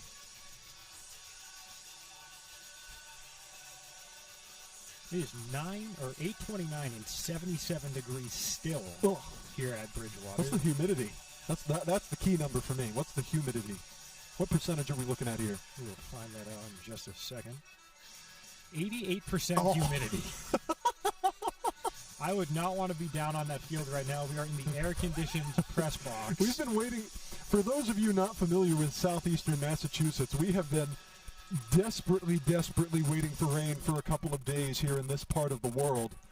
Supposed to come within the next couple of days, but it has been a few days of just relentless muggy heat here in the area leading up to tonight. Certainly today was a bit of an energy sapper, but both of these teams have come out there with a ton of fight this evening. Dew Point and Bridgewater, we're told by our producers in the truck, is 75. It is just capital G gross. But both of these teams are fighting through it and putting in a valiant effort. It's been a low scorer so far. These teams mostly have each other's number. We figured it would be an even match coming in, but the Bears with the advantage as we move toward the second half. And the Bears will get the ball to start things out in the second half. Allegedly, we're supposed to get rain tomorrow, but so they say. Just allegedly. We've been waiting for rain for a couple of days around these parts. So Bears, as you mentioned, will receive a first drive touchdown for BSU, but they have not scored since. Engineers, as you mentioned, by contrast, held to a field goal. That one put up by Brock Doobie. He is 1 for 2 on field goal attempts tonight so far. So the Bears are starting to take the field. It will be BSU receiving to start things off. The thing for Brock Doobie, he definitely has the leg. His one miss was a little bit wide to the left. We'll see if he's the one who comes out to take this kickoff, and he will be. Distance is clearly not an issue for him. Absolutely not. As usual for the Bears, Isaiah Wright and Andrew Carlton out back to receive. Bears looking to add on to their lead. Engineers looking to right the ship and go 2-0. As we mentioned in the first half, Bears come in 0-1. Engineers come in 1-0. WPI with a huge victory over Worcester State last weekend. Bears with a crushing defeat at the hands of MIT in Cambridge last weekend. Kickoff is underway. Wright will take it. Trying to move his way forward, working around on the right, no pun intended. Still on his feet, still working through traffic, and he will be taken down right around the 31. So a good return to get things started here for the Bears, opening things up in the second half. Isaiah Wright takes the return, as we've seen him do a couple times tonight. But we actually haven't seen him do anything more than fair catch. And this was a good return by him right around the 31. Official spot will be the 32-yard line. 1st and 10 for the Bears, looking to tack on. Cahoon back out there. What else is new in the shotgun with Couch to his left? Looks like they're going to run the ball here the way they have the tight end lined up, but now Burchard in motion. Opening play handoff, and Couch is able to pick up a couple yards on the rush.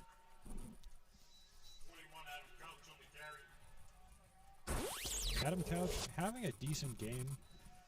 He has 8 carries.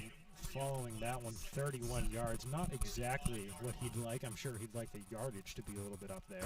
It's a gain of 3 on the play. Brings up 2nd and 7 for the Bears. Couch this time to the right of Cahoon, again in the shotgun. Burchard realigning himself. Another handoff to Couch. He's going to streak his way through the middle for a gain of a couple. Taken down just shy of the 40. Fans are starting to trickle back into their seats here. BSU fans mostly, although there are some Engineer fans represented in the crowd tonight who have made the drive out here on 495. That one will go for a gain of 4 officially. He was wrapped up by Frankie Polito pretty quickly. Now it's 3rd and 3 from the 39. Cahoon play action, and he's got a lot of space looking for a long ball. He puts this one high in the air looking for Nocera, and it is just beyond his reach, incomplete. James Cahoon is on the ground. He got up, but he was absolutely leveled as he got that throw out to Michael Nocera, and he's back on the ground. He is really not a happy camper. And Cahoon is doubled over in pain. Trainers running over immediately. Let's take a look back at the play. Cahoon with plenty of space in the pocket initially, but he just gets absolutely demolished. I think that was by Mohamed Barry. Yes, indeed. Barry has been in Cahoon's grill all game so far. And the Bears going to punt here as it was 4th and 3. Cahoon is walking off the field under his own power. Play changing over anyway. but he looks like he took a whale of a hit. Tough to see, and you hope everything is all right. We've thankfully only had a couple of injuries or players in pain tonight, something you never want to see. I will say now, on the Bears sideline, Peter Celestino and SP Pagano, as that punt was just not what the Bears wanted. That was a gruesome punt, and Shane Drake immediately horrified at what he's done. We'll show you a replay of the hit by Mohamed Barry right here as Cahoon rolls out to his left and he unloads one for Nocera. Got it off just in time, but absolutely folded. He took that right in the numbers. Peter Celestino out there with SP Pagano playing catch right now. Jack McCarthy also out there. Celestino listed as the quarterback 2 on the sophomore for the Bears.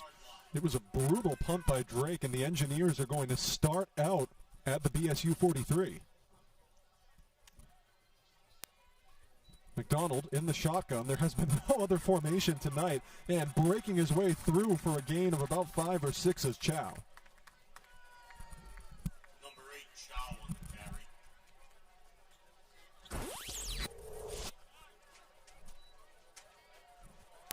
Pagano playing a more concerted game of catch now on the sideline. Celestino has left the sideline. Pagano has his helmet on. Not fully now. I don't know who's going to go in. Pagano served as the QB2 last year for the Bears, but Celestino's listed as it on the depth chart as it stands right now.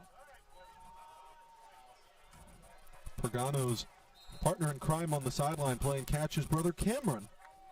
Freshman at wide receiver for the Bears.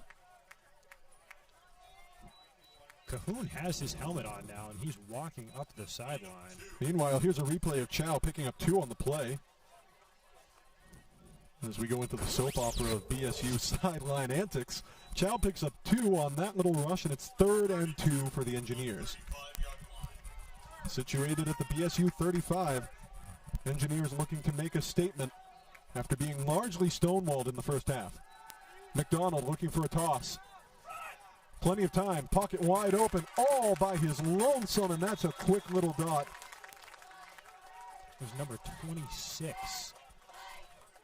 Pullman again.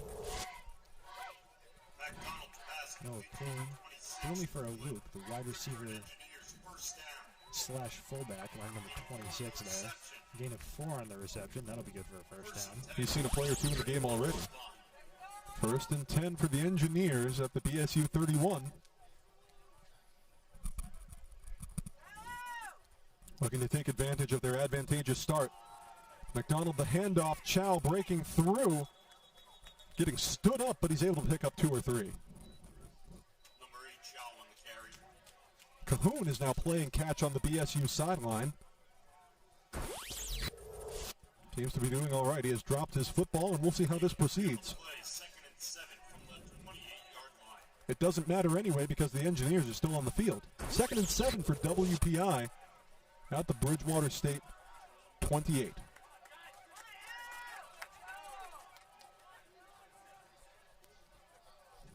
McDonald again in shotgun. He'll step back. Looking for a pass. He's thinking Hail Mary, and that is intercepted in the end zone.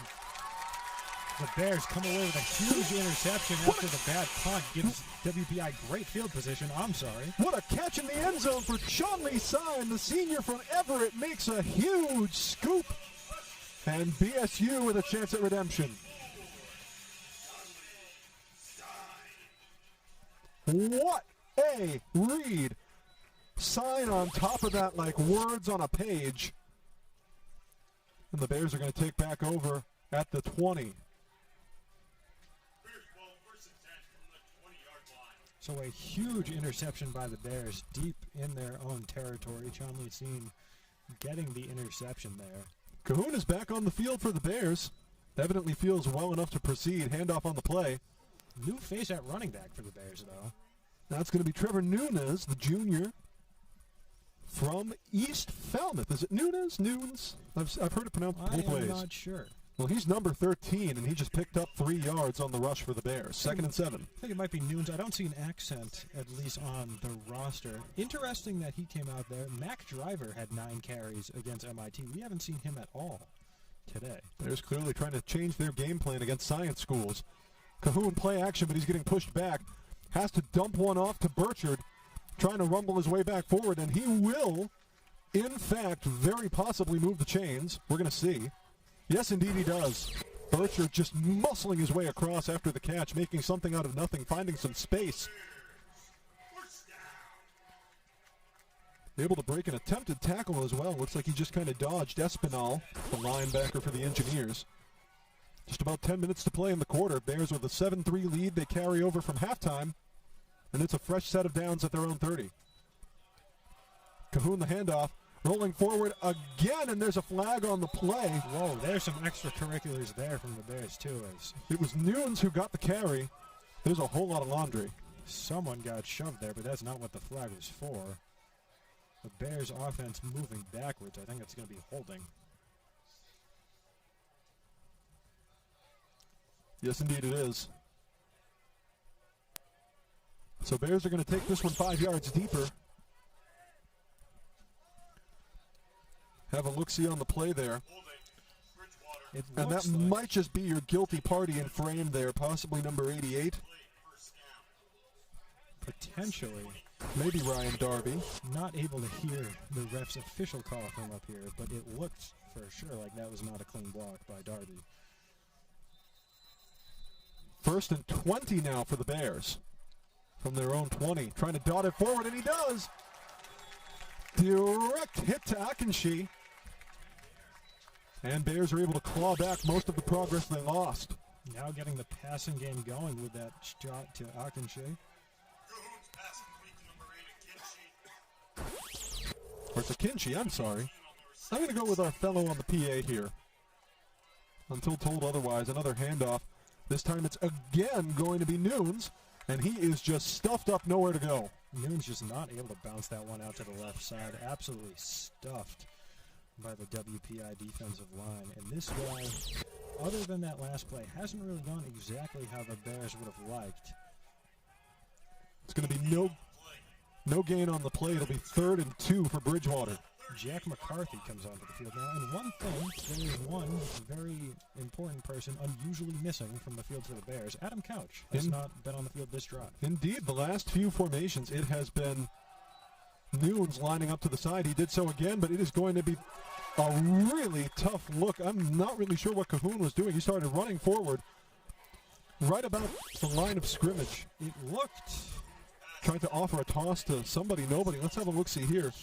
I'm not sure if he was trying to send a lateral the way. I think it's Darby? I think he was trying to... Yes, indeed. I think he was trying to... hit the shovel pass to him. Yeah. He seemed relatively close to the first down marker. I'm not exactly sure... And yet so far away. ...if he knew that, but that was definitely a strange play. I definitely think if he kept running, he might have been able to get a first down for the Bears. On 4th and 2, Bears are going to punt. Drake out to do the business. Russell out to receive. Russell trying to move it forward. He's getting stuck up a little bit on the side, and he will be shoved out of bounds right about the 31. Flags on the play, and it's getting extracurricular again. That is going to be on the Bears. Looked like some unnecessary roughness. It's going to be a face mask.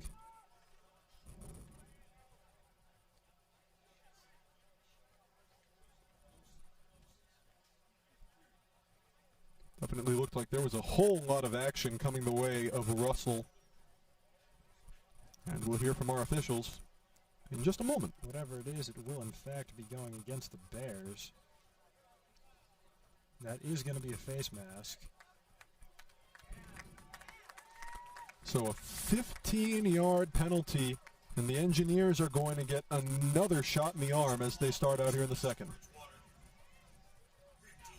There have been some big penalties by the Bears. We saw the pass interference in the end zone to end things in the first half, and now that face mask on Russell during the return.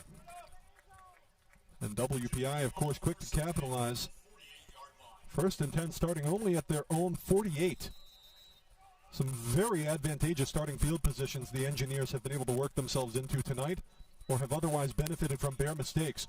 McDonald on the handoff. It's going to be Carey trying to worm his way around, and that's exactly what he will do. Easily muscles his way into BSU territory, and it'll bring up second and a couple. However, to that point, they have had some great field position set up by the Bears. They haven't really been able to make do of it.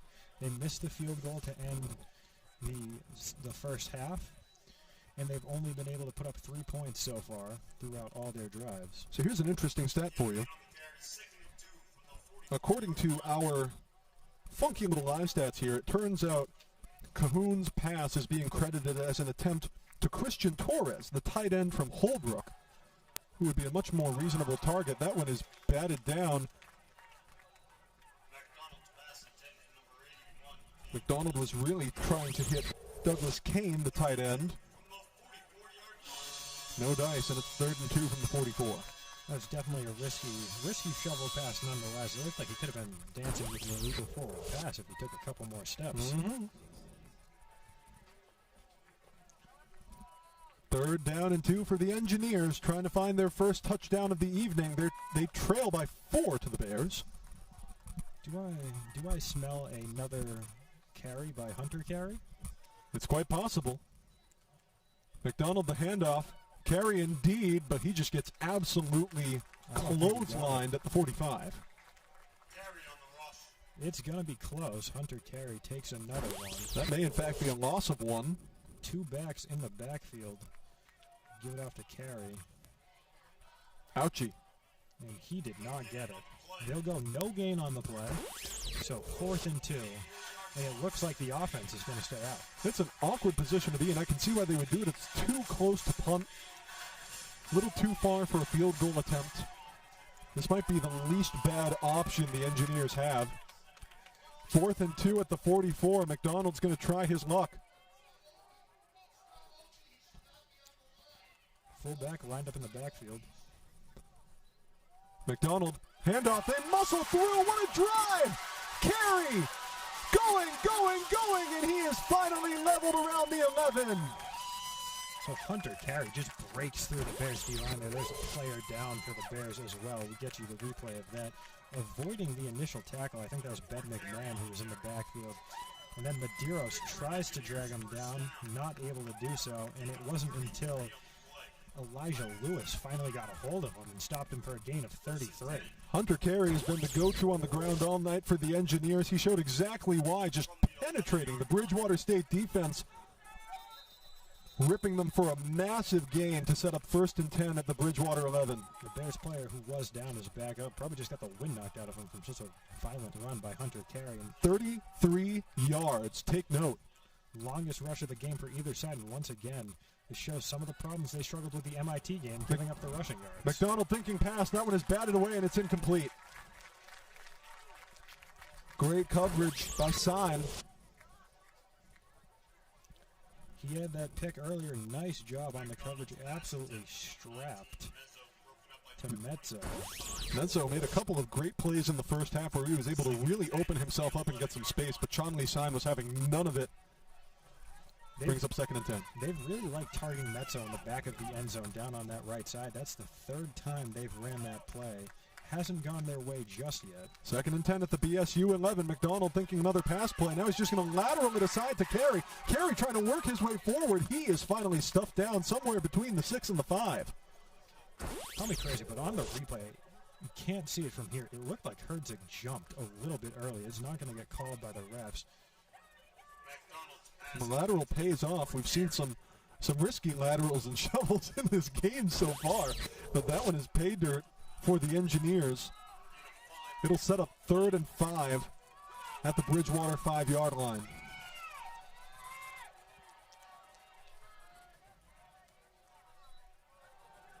Rolling in, trying to find something, and right on the goal line.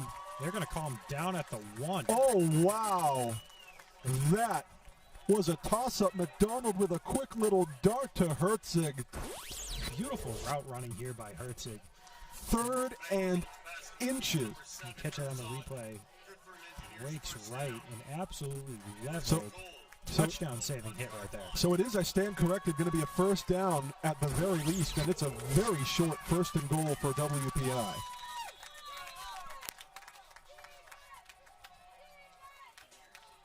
timeout called. I think it's going to be WPI. Looking to talk over their strategy as they seek to paste on their first touchdown of the night.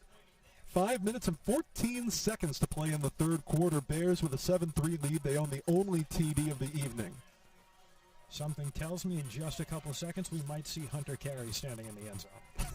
I wouldn't be shocked.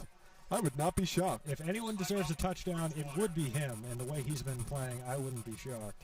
Ripped off that huge 33-yard run with the box absolutely stacked by the Bears. It's actually going to be a timeout for the Bears. Correction. They use their first timeout. First timeout for either team used here in the second half. 5:14 left to play in the third quarter.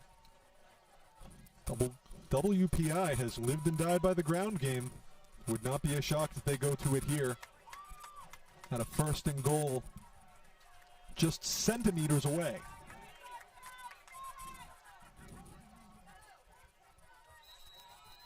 Lining up. Maybe they'll get frisky. Maybe it'll be a QB sneak. You never know.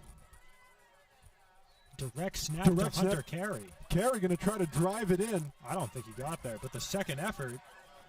Still going. Play has not been blown dead. I still don't think he got there, and neither does Elijah Lewis. The officials have not called. And as the smoke clears, it looks more firmly like BSU has survived the onslaught for another play. Brings up second and goal. It's a direct snap to the big running back, 6'2", Hunter Carey. He's been able to do what he wants with the Bears defense for most of this game. It's not going to go their way that time.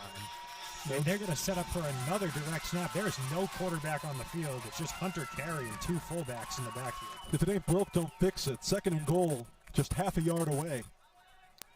Direct snap to Carey. He's trying to find his way in, and that's exactly what he does. Pokes a hole, and the Engineers are in front, but a flag on the play.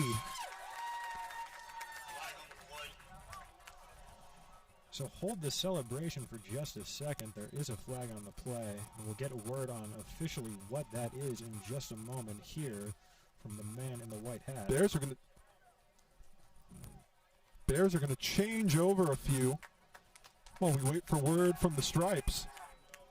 Whatever it was has scared WPI sufficiently as to bring out the field goal team. Brock Doobie. The touchdown stands, I think. Touchdown does stand. I stand corrected. That is not a field goal, but rather Brock Doobie looking to extend this WPI lead to 3 with an extra point. The touchdown is good. The official call from the ref is coming now. Official call is touchdown. So it looks like what...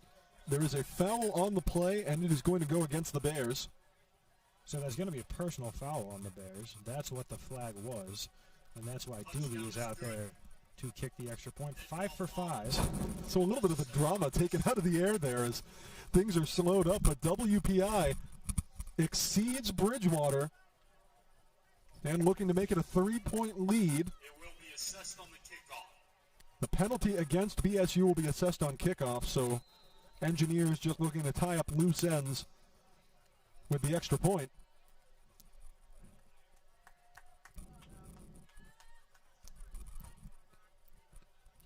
Doobie looking to square up. Extra point is up. And true. Engineers take a 3-point lead. WPI fans in the stands here in Bridgewater quite pleased. The way that one was flying, Doobie could have backed up 20 more yards and absolutely drilled that. He put a lot of energy into that thing. So Bears will be assessed a penalty on kickoff. They now find themselves in the hole for the first time tonight after spending the entire game up to this point either tied at 0 or leading. 4:22 to play in the third quarter. We figured it'd be an even match coming in, and it has really been blows traded all the way between these two squads.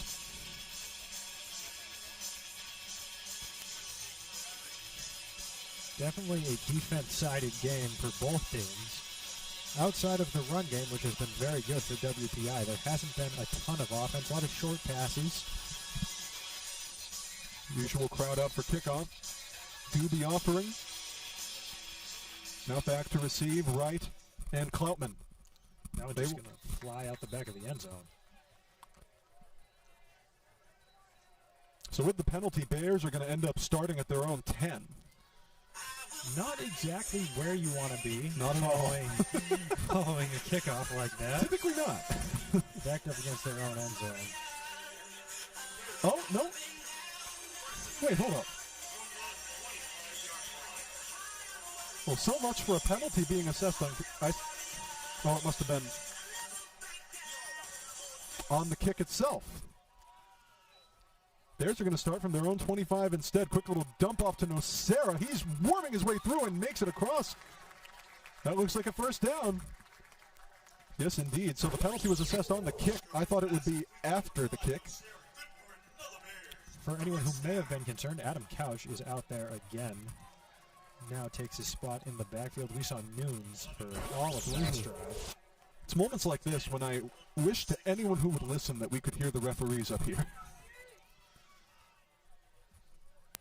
Fresh set of downs at the 36 for BSU.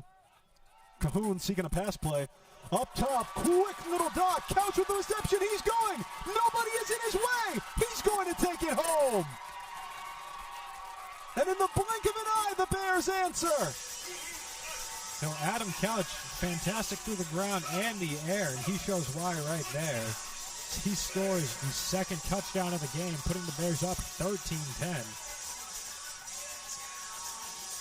What a play by James Cahoon and Adam Couch, hitting him right out of the backfield. We have the replay for you right now. For all the running he's done on the ground tonight, perhaps the most magical play of Adam Couch's evening was through the air. Absolutely, just green and white around him. Adam Couch. That is 64 yards for Adam Couch. They're still trying to line themselves up. Someone's getting out here late to the... Oh, they're going to go for two. They just got hit with a delay of game, I think.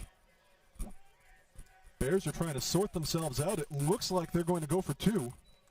Delay of game, number 57, Colton Johnson, the freshman D lineman, did not get out there quick enough to set up. They're just going to kick it. Now they'll kick it. Boy, they were standing, I thought, for all the world. So it's going to be Joey Nazo, the other kicker on the BSU staff, getting a shot at this extra point. And it's good. A little bit of an extra test for him after that delay of game, but nevertheless, he was up for the task, hitting his second PAT of the game. 3:47 remains in the third, 14-10 Bears after the long touchdown to Adam Couch. Bears wasting no time answering at all. And both of these teams really starting to get their offenses lit up here in the second half. 3:47 to play. Bears now with a 4-point advantage over the Engineers. And WPI now seeking an answer of their own.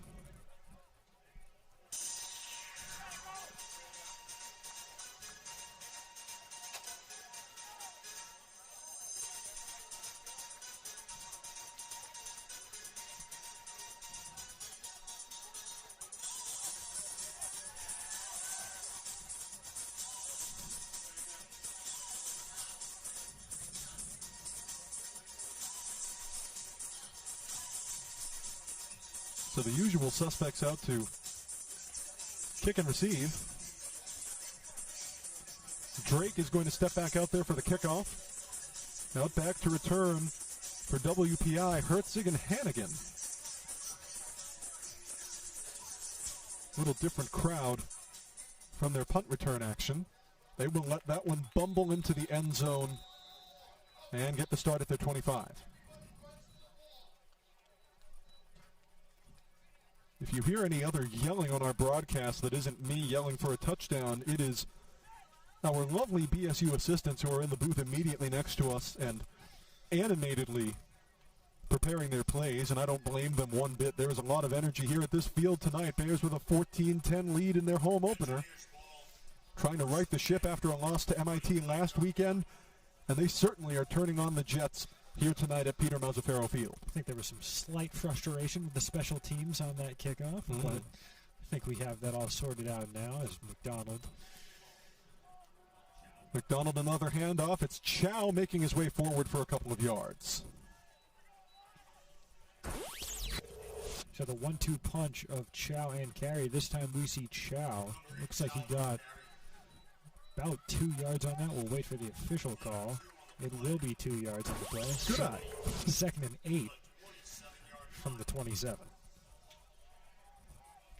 Bears turned their ground game into air game with Adam Couch for a 64-yard touchdown. 2nd and 8 for the Engineers. McDonald trying to find something through the air. Direct hit. What a pass. And I believe that was Mezzo with a big catch for a first down. We've seen Mezzo targeted a couple of times. McDonald does a good job staying in the pocket, not letting that pressure get to him, and hit Mezzo in stride for a gain of 10. Engineers at their own 37, trying to pick up some momentum in a couple of key plays to start off this drive. McDonald, another handoff. This time it's going to be Chow. He's getting bottled up, but he manages to slip his way through and chew up about 9 yards. Another big run for WPI. That's been what's got them going this entire game. As Chow takes that carry up the right side, breaks off a couple tackles. That was a nice move by him. He's slippery like a seal, and it pays off. It is, in fact, called a gain of 10, and it will be a crucial first down for Chow, putting the Engineers within striking distance of Bridgewater territory yet again. It looks like Chow is now out there with his backfield complement, Hunter Carey, lined up across from him. Play action. McDonald getting stuffed, and he has to put it into the floor. Excellent coverage by the Bears. Give it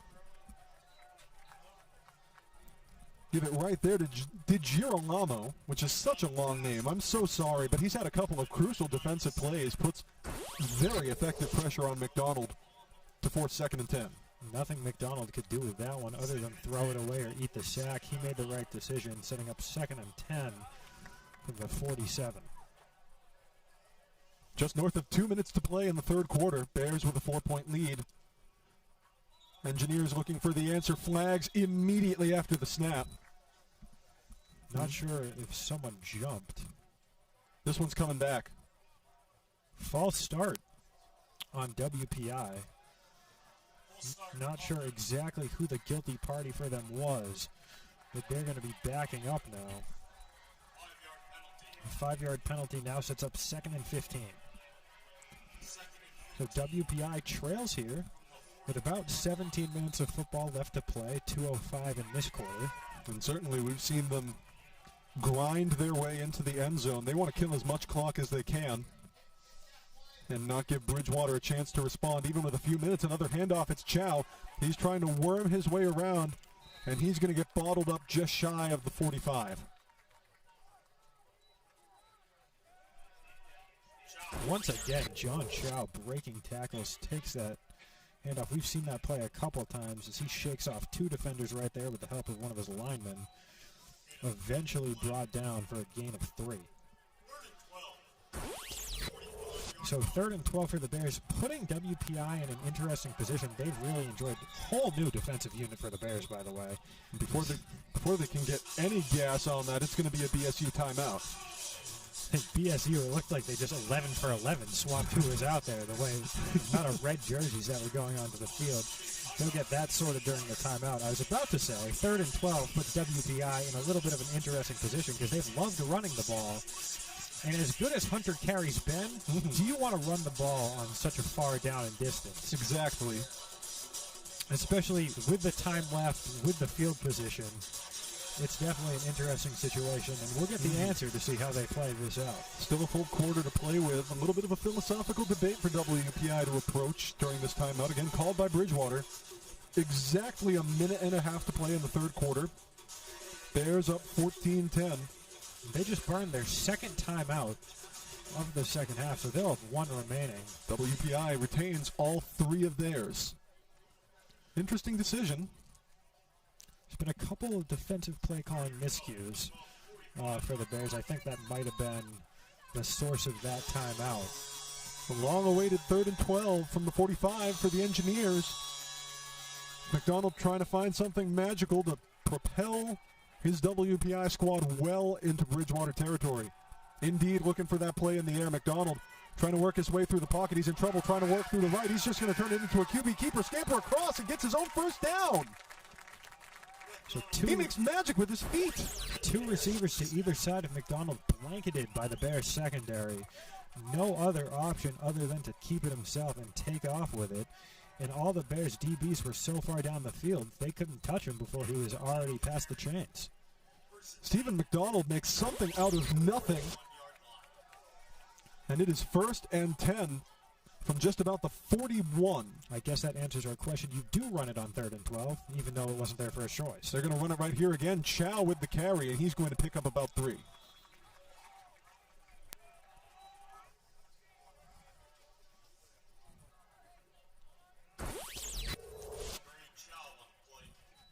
Chow, another carry, that same play we've seen multiple times tonight. Stays up through contact, but not able to gain anything more than those initial 4 yards. It's going to set up 2nd and 6 now for the Engineers. You have to imagine that a play like McDonald's has got to be a morale booster for this offense. Absolutely. For everybody involved, the offensive line has to be ecstatic about their blocking on that play as he touch passes it forward to Herzig. Herzig breaking his way, slides. He may be just short on contact, but he sure picked up a few at the very least. See that again, a touch pass. We've seen that a couple times today to Herzig. The chains disagreed with me. Herzig slides across just in time. Let's take another look. Oh, yeah. By the skin of his teeth, Herzig scoops the first down, and that will be the last action of the 3rd.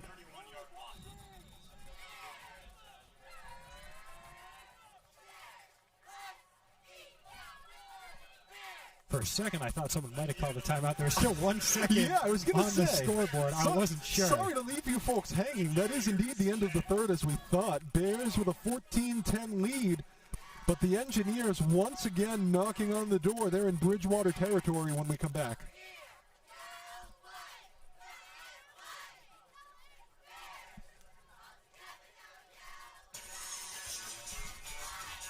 Coach Maz, we are who we are because of what you've been able to provide for us. We're incredibly appreciative and cannot think of a better way of recognizing you.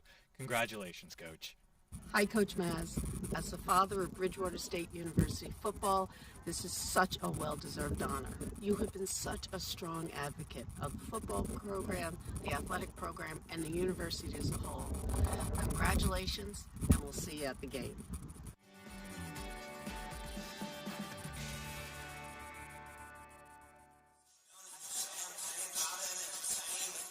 A football legend around these parts, Coach Peter Mazzaferro. 36 years with this BSU football unit. 34 years in the physical education department. Really just a hero to the entire athletics department. Saluted tonight with the renaming of this very field in his honor. And chewing up as much of that field as he can is Hunter Carey.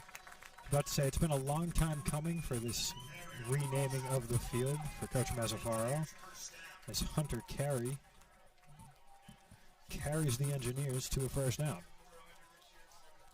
We were talking with our wonderful boss in charge of sports information, Mike Holbrook, about the process that the university was going through. We were talking about it yesterday, and really, like you said, a long time coming. This has been in the works, well planned and well deserved. So after that carry, this is, well, that might have just changed. I was about to say Hunter Carey is over 100 yards rushing for the first time this season, 7th time in his career. That was a tough look. But after that one, I think he might be back under the century mark following that tough hit from the Bears defense. We got that on replay right here. Bridgewater smelled blood. Hunter Carey and absolutely he's immediately wrapped up. Can't see. That's a linebacker. I think that's number 45. Brendan Albert, the senior from Canton. Brendan Albert's been a huge piece on this defense for the Bears for the past couple seasons. Makes a huge TFL there. He slips up the $1 million man, and it brings up 2nd and 13. McDonald through the air, able to hit right along the side, but it's incomplete. His intended target was Curtin, but it was just out of bounds. Brings up 3rd and 13.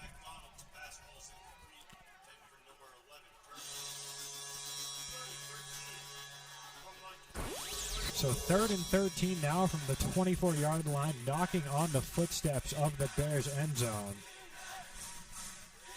WPI's drive will live or die here. It's getting loud at Swenson. As McDonald back out in shotgun, carry to his left. Is it even worth saying in shotgun if he's been there all night? Play action. He's going to dot it across. Quick little pass. That was a brilliant find to the junior wide receiver, Preston Van Fleet. I almost just said Van Vliet. Van Fleet, Preston Van Fleet, the wide receiver from Marshfield, able to grab the catch there. And to your point, no, it's not worth to mention that it's been in shotgun. We haven't seen either team take a snap from under center the entire game. All of the offense has been played out of shotgun. So that sets up 1st and 10 now from the 11-yard line, and the Bears backed up against their own end zone. Van Fleet in his first catch of the night, a crucial one for WPI. 1st and 10 at the Bridgewater 11, handoff to Carey. He's going to try to muscle his way through for a few, and he is poking through. He gets down there close. And with that, Hunter Carey now back over 100 yards for the 7th time in his career, first time this year. Hunter Carey, for the most part, working his way through this Bridgewater State defense has been like a fork and cake most of the evening. 2nd and 4 at the BSU 5. And the run defense has really been a weak point for the Bears all season. I said it a couple times earlier, 178 yards on the ground surrendered to MIT a week ago. And even with an advantage, they're letting Carey just have his way with the field tonight.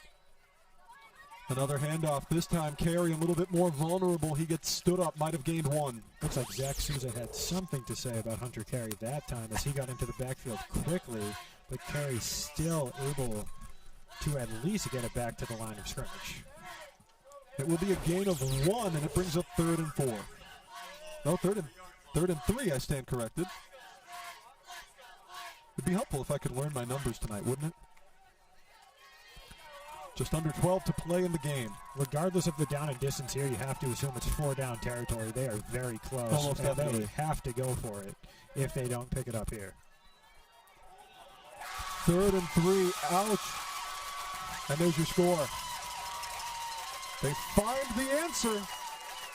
They hand that off to John Chow on the redirection. Who else? One of the 2 runners who's been doing all the work, and a massive touchdown puts WPI back in front. For a second, it looked like, oh, that was Carey who took the snap. I didn't even notice that wasn't Stephen McDonald. But for a second, it looked like Carey was going to run the power option, handed it off to his fellow running back, John Chow. Those two have been a lethal combination for WPI all night, and the Bears have not really had an answer. Doobie looking to re-extend the lead to 3 for the Engineers. Extra point is held up. They're going to try for, what the heck is this? They're thinking 2, and he gets run out of bounds. Snap is dropped, as a matter of fact. And trying to make something out of nothing yet again was the holder, Nick DeMazzi. We got the replay for you. He botched the hold there. He had to pick it up himself and try to run it in. He got slick. Satome right there, not letting him get anything. No free lunch for the Engineers, and their lead will stay at 2, but it is a crucial 2-point lead with less than 12 to play. Light rain, the kind we were looking for, finally falling here at Peter Mazzaferro Field.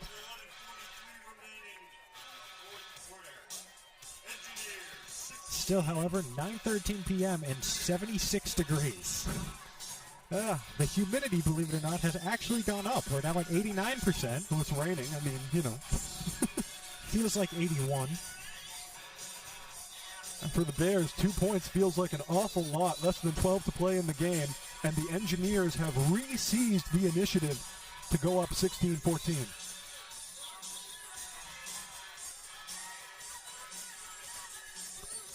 The usual suspects out back to receive, Wright and Kloutman.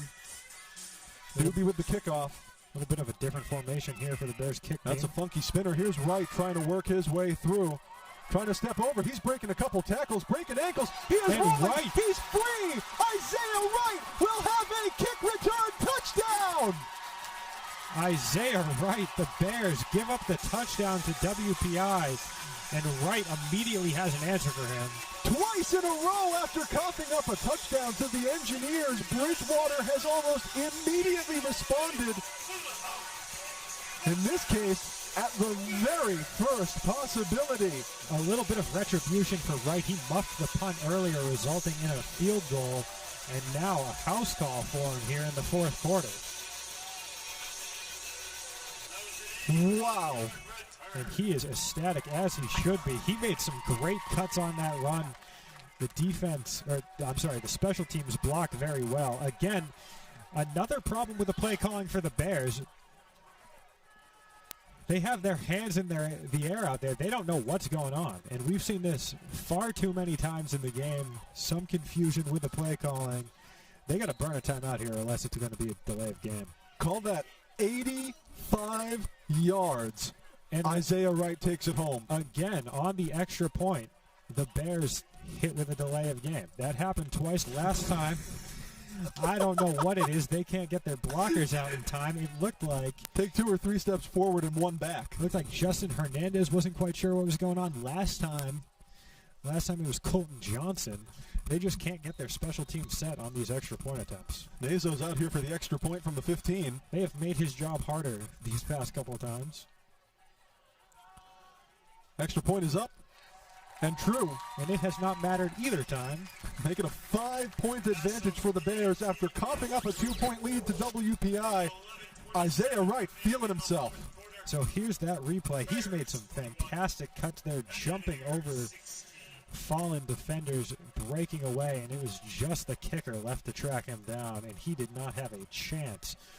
Wright took that one to the house, and he is why the Bears now lead this game by 5 points. These are the kinds of moments I don't think you could write if you're Bridgewater State.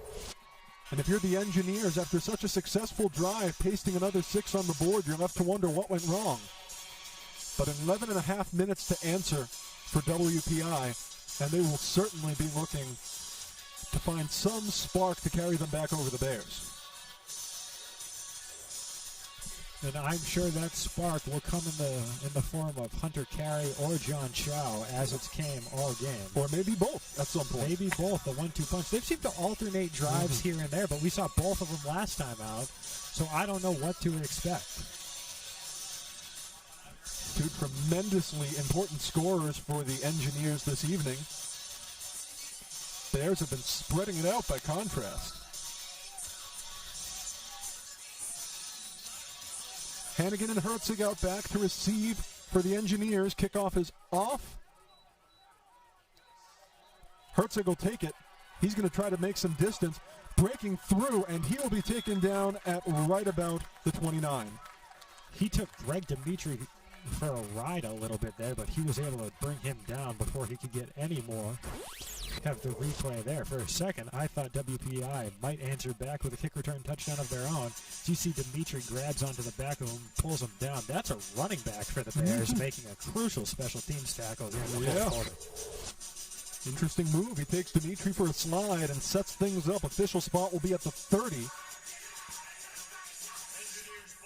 So it's going to be John Chow, at least to get things started here. He's out in the backfield with Stephen McDonald.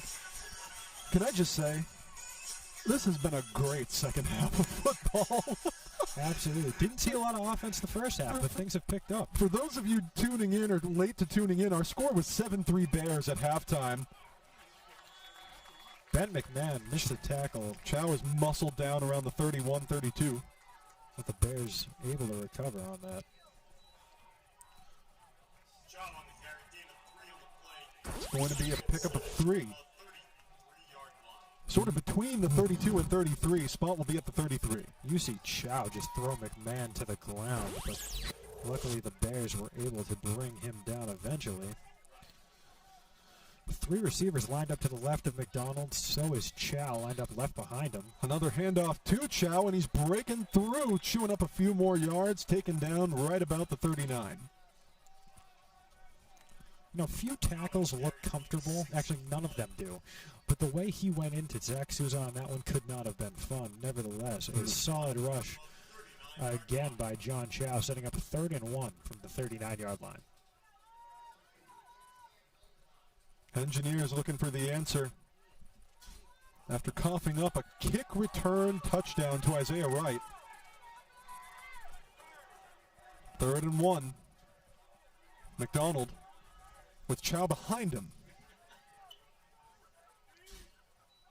Another handoff, and Chow just breaks his way right through for the first down.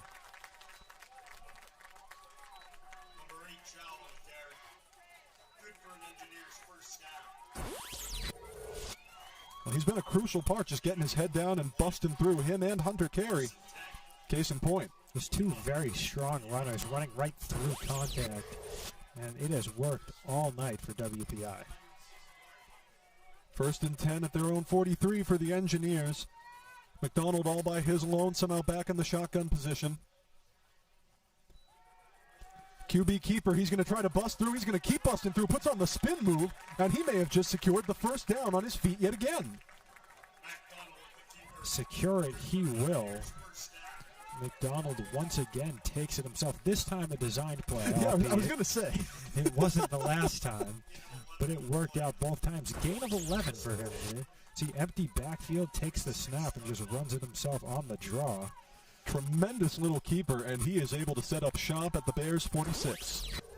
Didn't carry it a whole lot in their opener against Worcester State, but we're seeing it here. When he's carried it lethally. McDonald, play action, looking for a pass. Long shot, and that's roughing hit. the passer. That is roughing the passer. A little bit too much contact there for the Bears. That was number 97. I'll let you take the last name because I'll just mess it up. DiGirolamo? Thank you. Who's had a couple of crucial defensive plays, but he might pick up a flag here. He's going to get tagged with it on this one. And again, I don't think it was anything intentional. I just think his momentum carried him into it. Nevertheless, the ref's making a good call, protecting the quarterback. But once again, Bridgewater with the penalties. They're going to come. You've seen a face mask, roughing the passer. You've seen the unnecessary roughness. 2 delay of games on extra point attempts. I mean, they are just racking up, and now it's going to move WPI further down the field in what's such a close game with under 10 minutes left to play. Engineers, like you said, have found themselves in a bit of a torture chamber at the hands of the Bears tonight. But they find themselves in brilliant field position after that penalty, setting up shop at the 23-yard line of Bridgewater State. McDonald looking for a resounding answer. Handoff to Chow on the draw. Chow not able to get much of anything, and he will be stopped up just about where he was, perhaps even a loss, depending on your angle.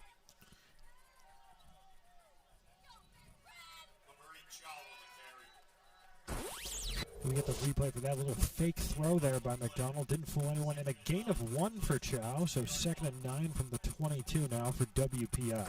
Even when he gets bottled up, this guy can gain something. It's kind of special.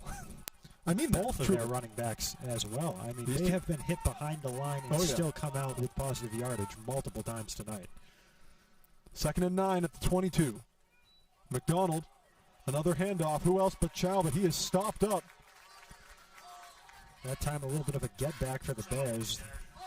They have been ran all over tonight.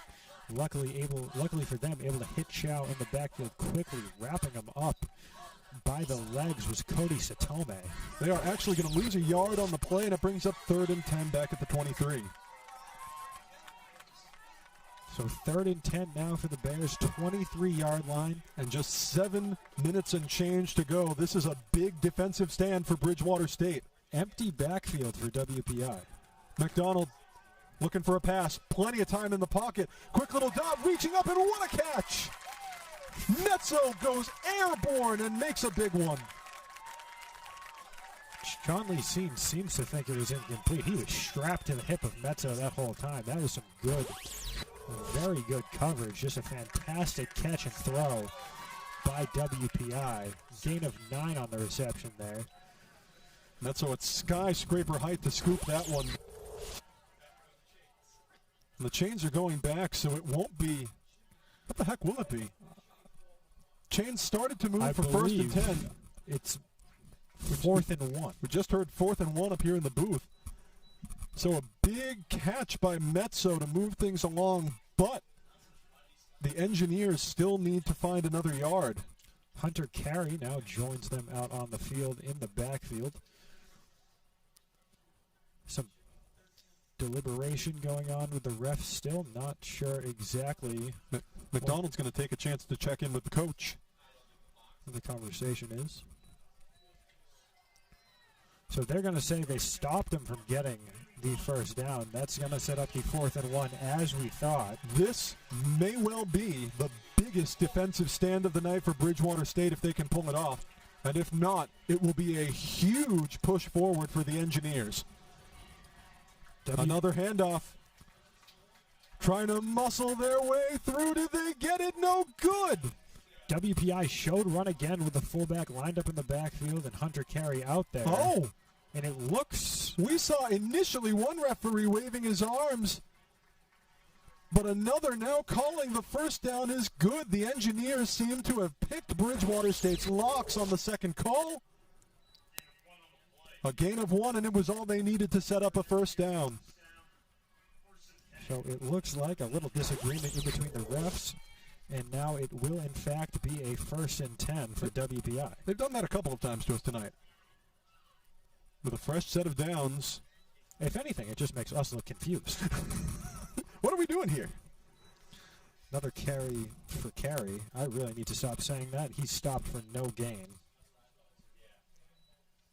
Engineers with one of the best shots in any drive yet. It will be a gain of 1, in fact, is the official spot. 2nd and 9 now. My live stats could not update quick enough. They keep playing us. Don't blame yourself. They're literally doing it on the field, you know. I feel the need to explain myself to those listening to us. We're not boobs, we promise. 2nd and 9. McDonald rolling out to his left, trying to find something in the air, trying to hit somebody in the end zone, and he does. They'll call it a touchdown. Chonley Seen seems to disagree with that. It looked like. Seemed to me from a distance like Mezzo. He's surrounded by his teammates. We have the replay for you here as McDonald rolls out to his left. McDonald in the air. On his offside, throws it, and Mezzo, he got both feet down. I thought he might just have got one down. Huge, huge catch. Cannot be stated enough by Jay Mezzo. WPI up a point with just over 5 minutes to play, looking to make it a 2-point lead with the extra point. They're going to set up and go for 2. Wildcat formation. That's a whistle. I think that's going to be a timeout. So Bridgewater burns their final timeout of the game. Hunter Carey was lined up in the backfield as a Wildcat quarterback. We've seen him take a direct snap a couple times. We've seen them run that play a couple times. I assume that was probably what they were setting up to do. Let's have a look-see at this brilliant touchdown catch by Jay Mezzo right at the edge of the end zone, playing through double coverage. He has Sign and Cody Sautome dogging him, and he is still able to just reach up and eat it like it's nothing. Chonley Seen almost got his hand in there to break that one up, but not quickly enough, and a great job by Mezzo by corralling that and getting his foot in bounds. He got both. He only needed 1 foot in bounds, but he got both of them. Very impressive catch and great body control by Jay Mezzo. And we've seen them run that play, that deep shot in the end zone to him a couple times. That time, it finally pays off. So they will indeed go for 2 here, the Engineers. Direct shot to Carey. He puts it over the end zone, and it's in. 2 points are good. His target successful. It's Nolan Warner, the tight end, who makes the catch. And WPI extends their lead to 3. It's not often you see a jump pass ran, but they try with Carey. He's been so good on the ground, figure might as well fake him. Just outside the coverage. Brilliant, brilliant shot from Carey to Warner.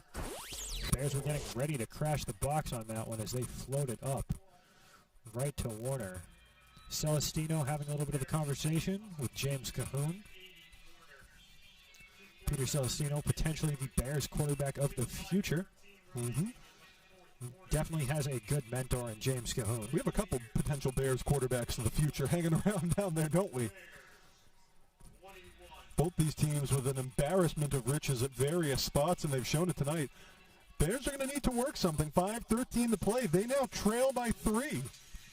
but they have made their money on quick scores, perhaps none so dramatic as the Isaiah Wright kick return touchdown we saw in the last BSU possession. They're going to need exactly that kind of scoring right here to get back on top of the Engineers. Isaiah Wright would like nothing more than to repeat on that one, but I don't know. Kickoff is out. It's going to come to Kloutman instead. He's going to try to work his way forward, rolling out to the right, and he breaks a tackle, trying to make his way. He's getting twirled around, and he is going to be spun down and stopped up right about at the 16. Kloutman cut backwards on that return. I'm not sure I quite understand that move. I get you're trying to avoid the gunners from the other team. At that point, you might as well take whatever positive yardage you can get. Right here, he turns around and loses at least 2 yards on that one. And it might not seem like much, but with 5 minutes, 3 seconds left to play, trailing by a field goal. Looks like a whole lot of pressure. I think I saw Andrews and Cavada getting in on the action there to take him down. Just north of 5 minutes, James Cahoon and his men in red need a score. And it's certainly not going to come on that drive. Or on that play, I should say. Lost Adam Couch in that crowd of bodies. I was going to say, who the heck is it? Couch it is. I probably should have surmised. We'll see the replay here, and he just gets lost, swallowed up almost immediately. You can't even see him right there. May have gained 1 on the play. They'll say he gained 2. 2nd and 8. Perhaps generous, but sure. 2nd and 8. I'm sure Adam Couch is more than pleased. Who's he going to complain to? Cahoon thinking pass. He's going to dump it off to Couch, tight end style, and he's going to work his way right across for a first down. Finally wrestled down around the 32. Adam Couch, great out of the backfield as a runner and a passer. See Cahoon target him out of the backfield yet again on the sideline this time. You talk about Adam Couch being very tall for a running back, and the thing is, he really can't have its cake and eat it too. You know what I mean? He's tall enough to play some of those air plays. We saw his huge touchdown reception, but he's also very good moment to moment as a running back as he scoops up about 4 yards right there on the carry. Very strong runner, but agile too. He'll make those cuts and make a man miss. So we see him take another carry. Low snap there for Cahoon, but he gets the handoff to Couch, no problem. And Couch will get a couple yards out of that. They'll give him a gain of 5. So 2nd and 5 now from the 38-yard line for the Bears. Bears with 3.5 minutes left to play with. They trail by 3. Cahoon pass, dumps it right off, direct shot to Akinshi. And that is a quick first down. Another quick strike pass by James Cahoon. This time it's Akinshi. He was hit hard for a second. Good job of holding on to the ball. He's taken down by Stepney. It's going to be another Bears first down. 48-yard line is where we'll get things started from. Bears stretch into Engineer territory at their 48 with that big catch by Akinshi. Cahoon the handoff. This time it's Nunes trying to break his way forward, and he may have gained 1. So we are now down to under 3 minutes left in the game. Bears, of course, I thought they had used all 3 of their timeouts, but they might still have one. I might be mistaken. No, they don't. They don't have one. Engineers have all 3 timeouts, and Bears have nary a 1. It's a gain of 2 on the carry for Nunes. It'll be 2nd and 8 at the Engineer 46. This is stressful. Nunes to Cahoon's left on the shotgun. Cahoon. Pass, immediately Dragoon. He gets it to Akinshi. Akinshi trying to work his way across. He is quintuple teamed. And if that's not a first down, it's at least a gain of 9. They're going to say he moved the chains. Great placement by Dan Akinshi. And 2 very consequential catches to move the Bears firmly into Engineer territory. Almost a crucial tackle by WPI, keeping him in bounds. But they...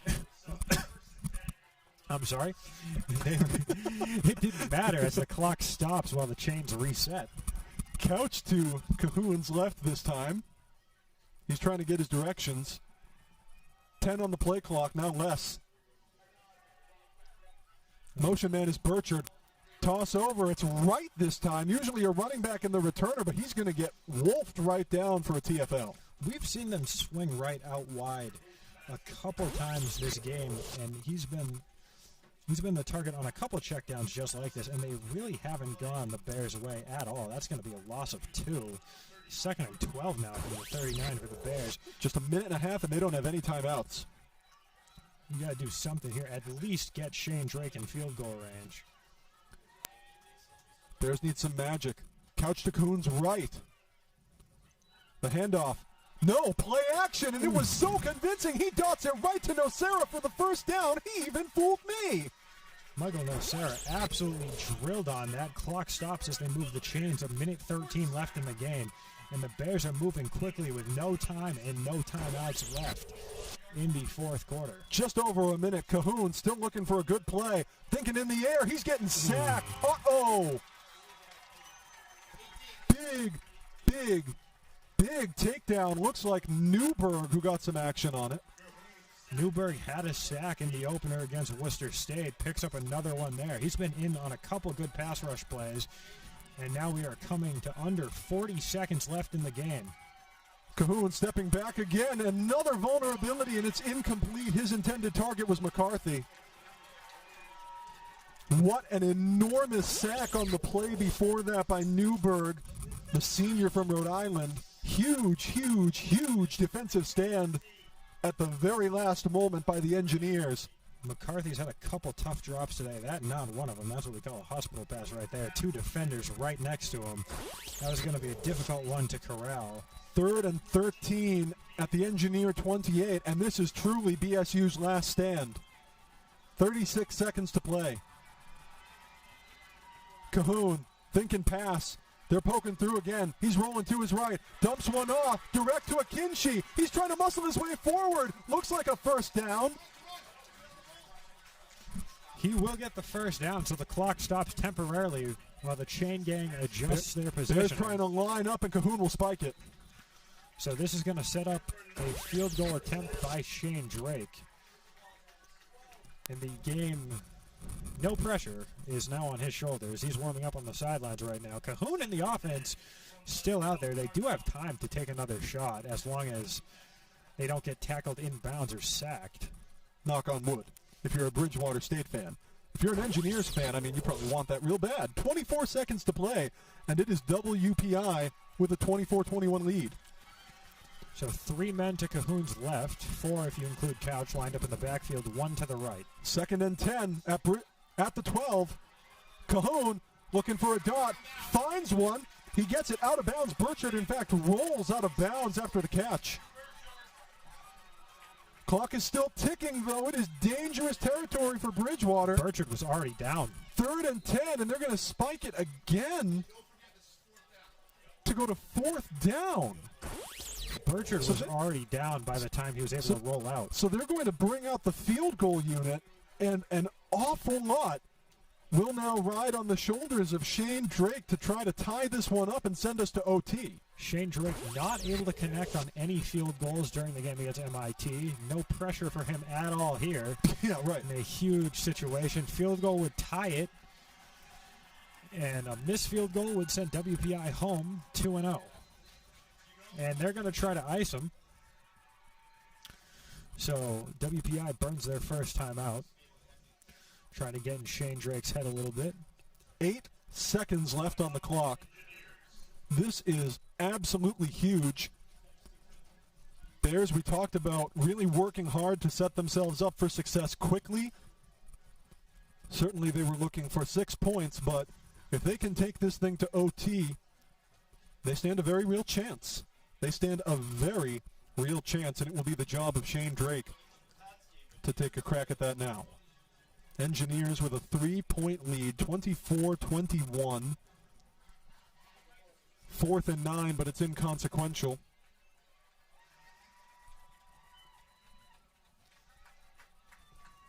Drake looking for the tie.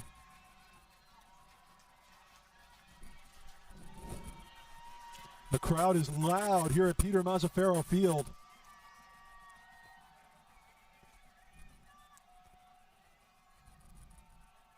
Snap out. Drake to level, and it's blocked!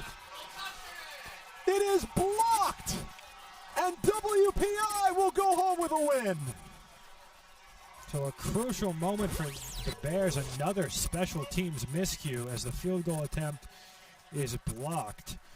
I'm not sure who that was for WPI. See a water bottle go flying there from the Bears sideline, but that is a tough break for the Bears.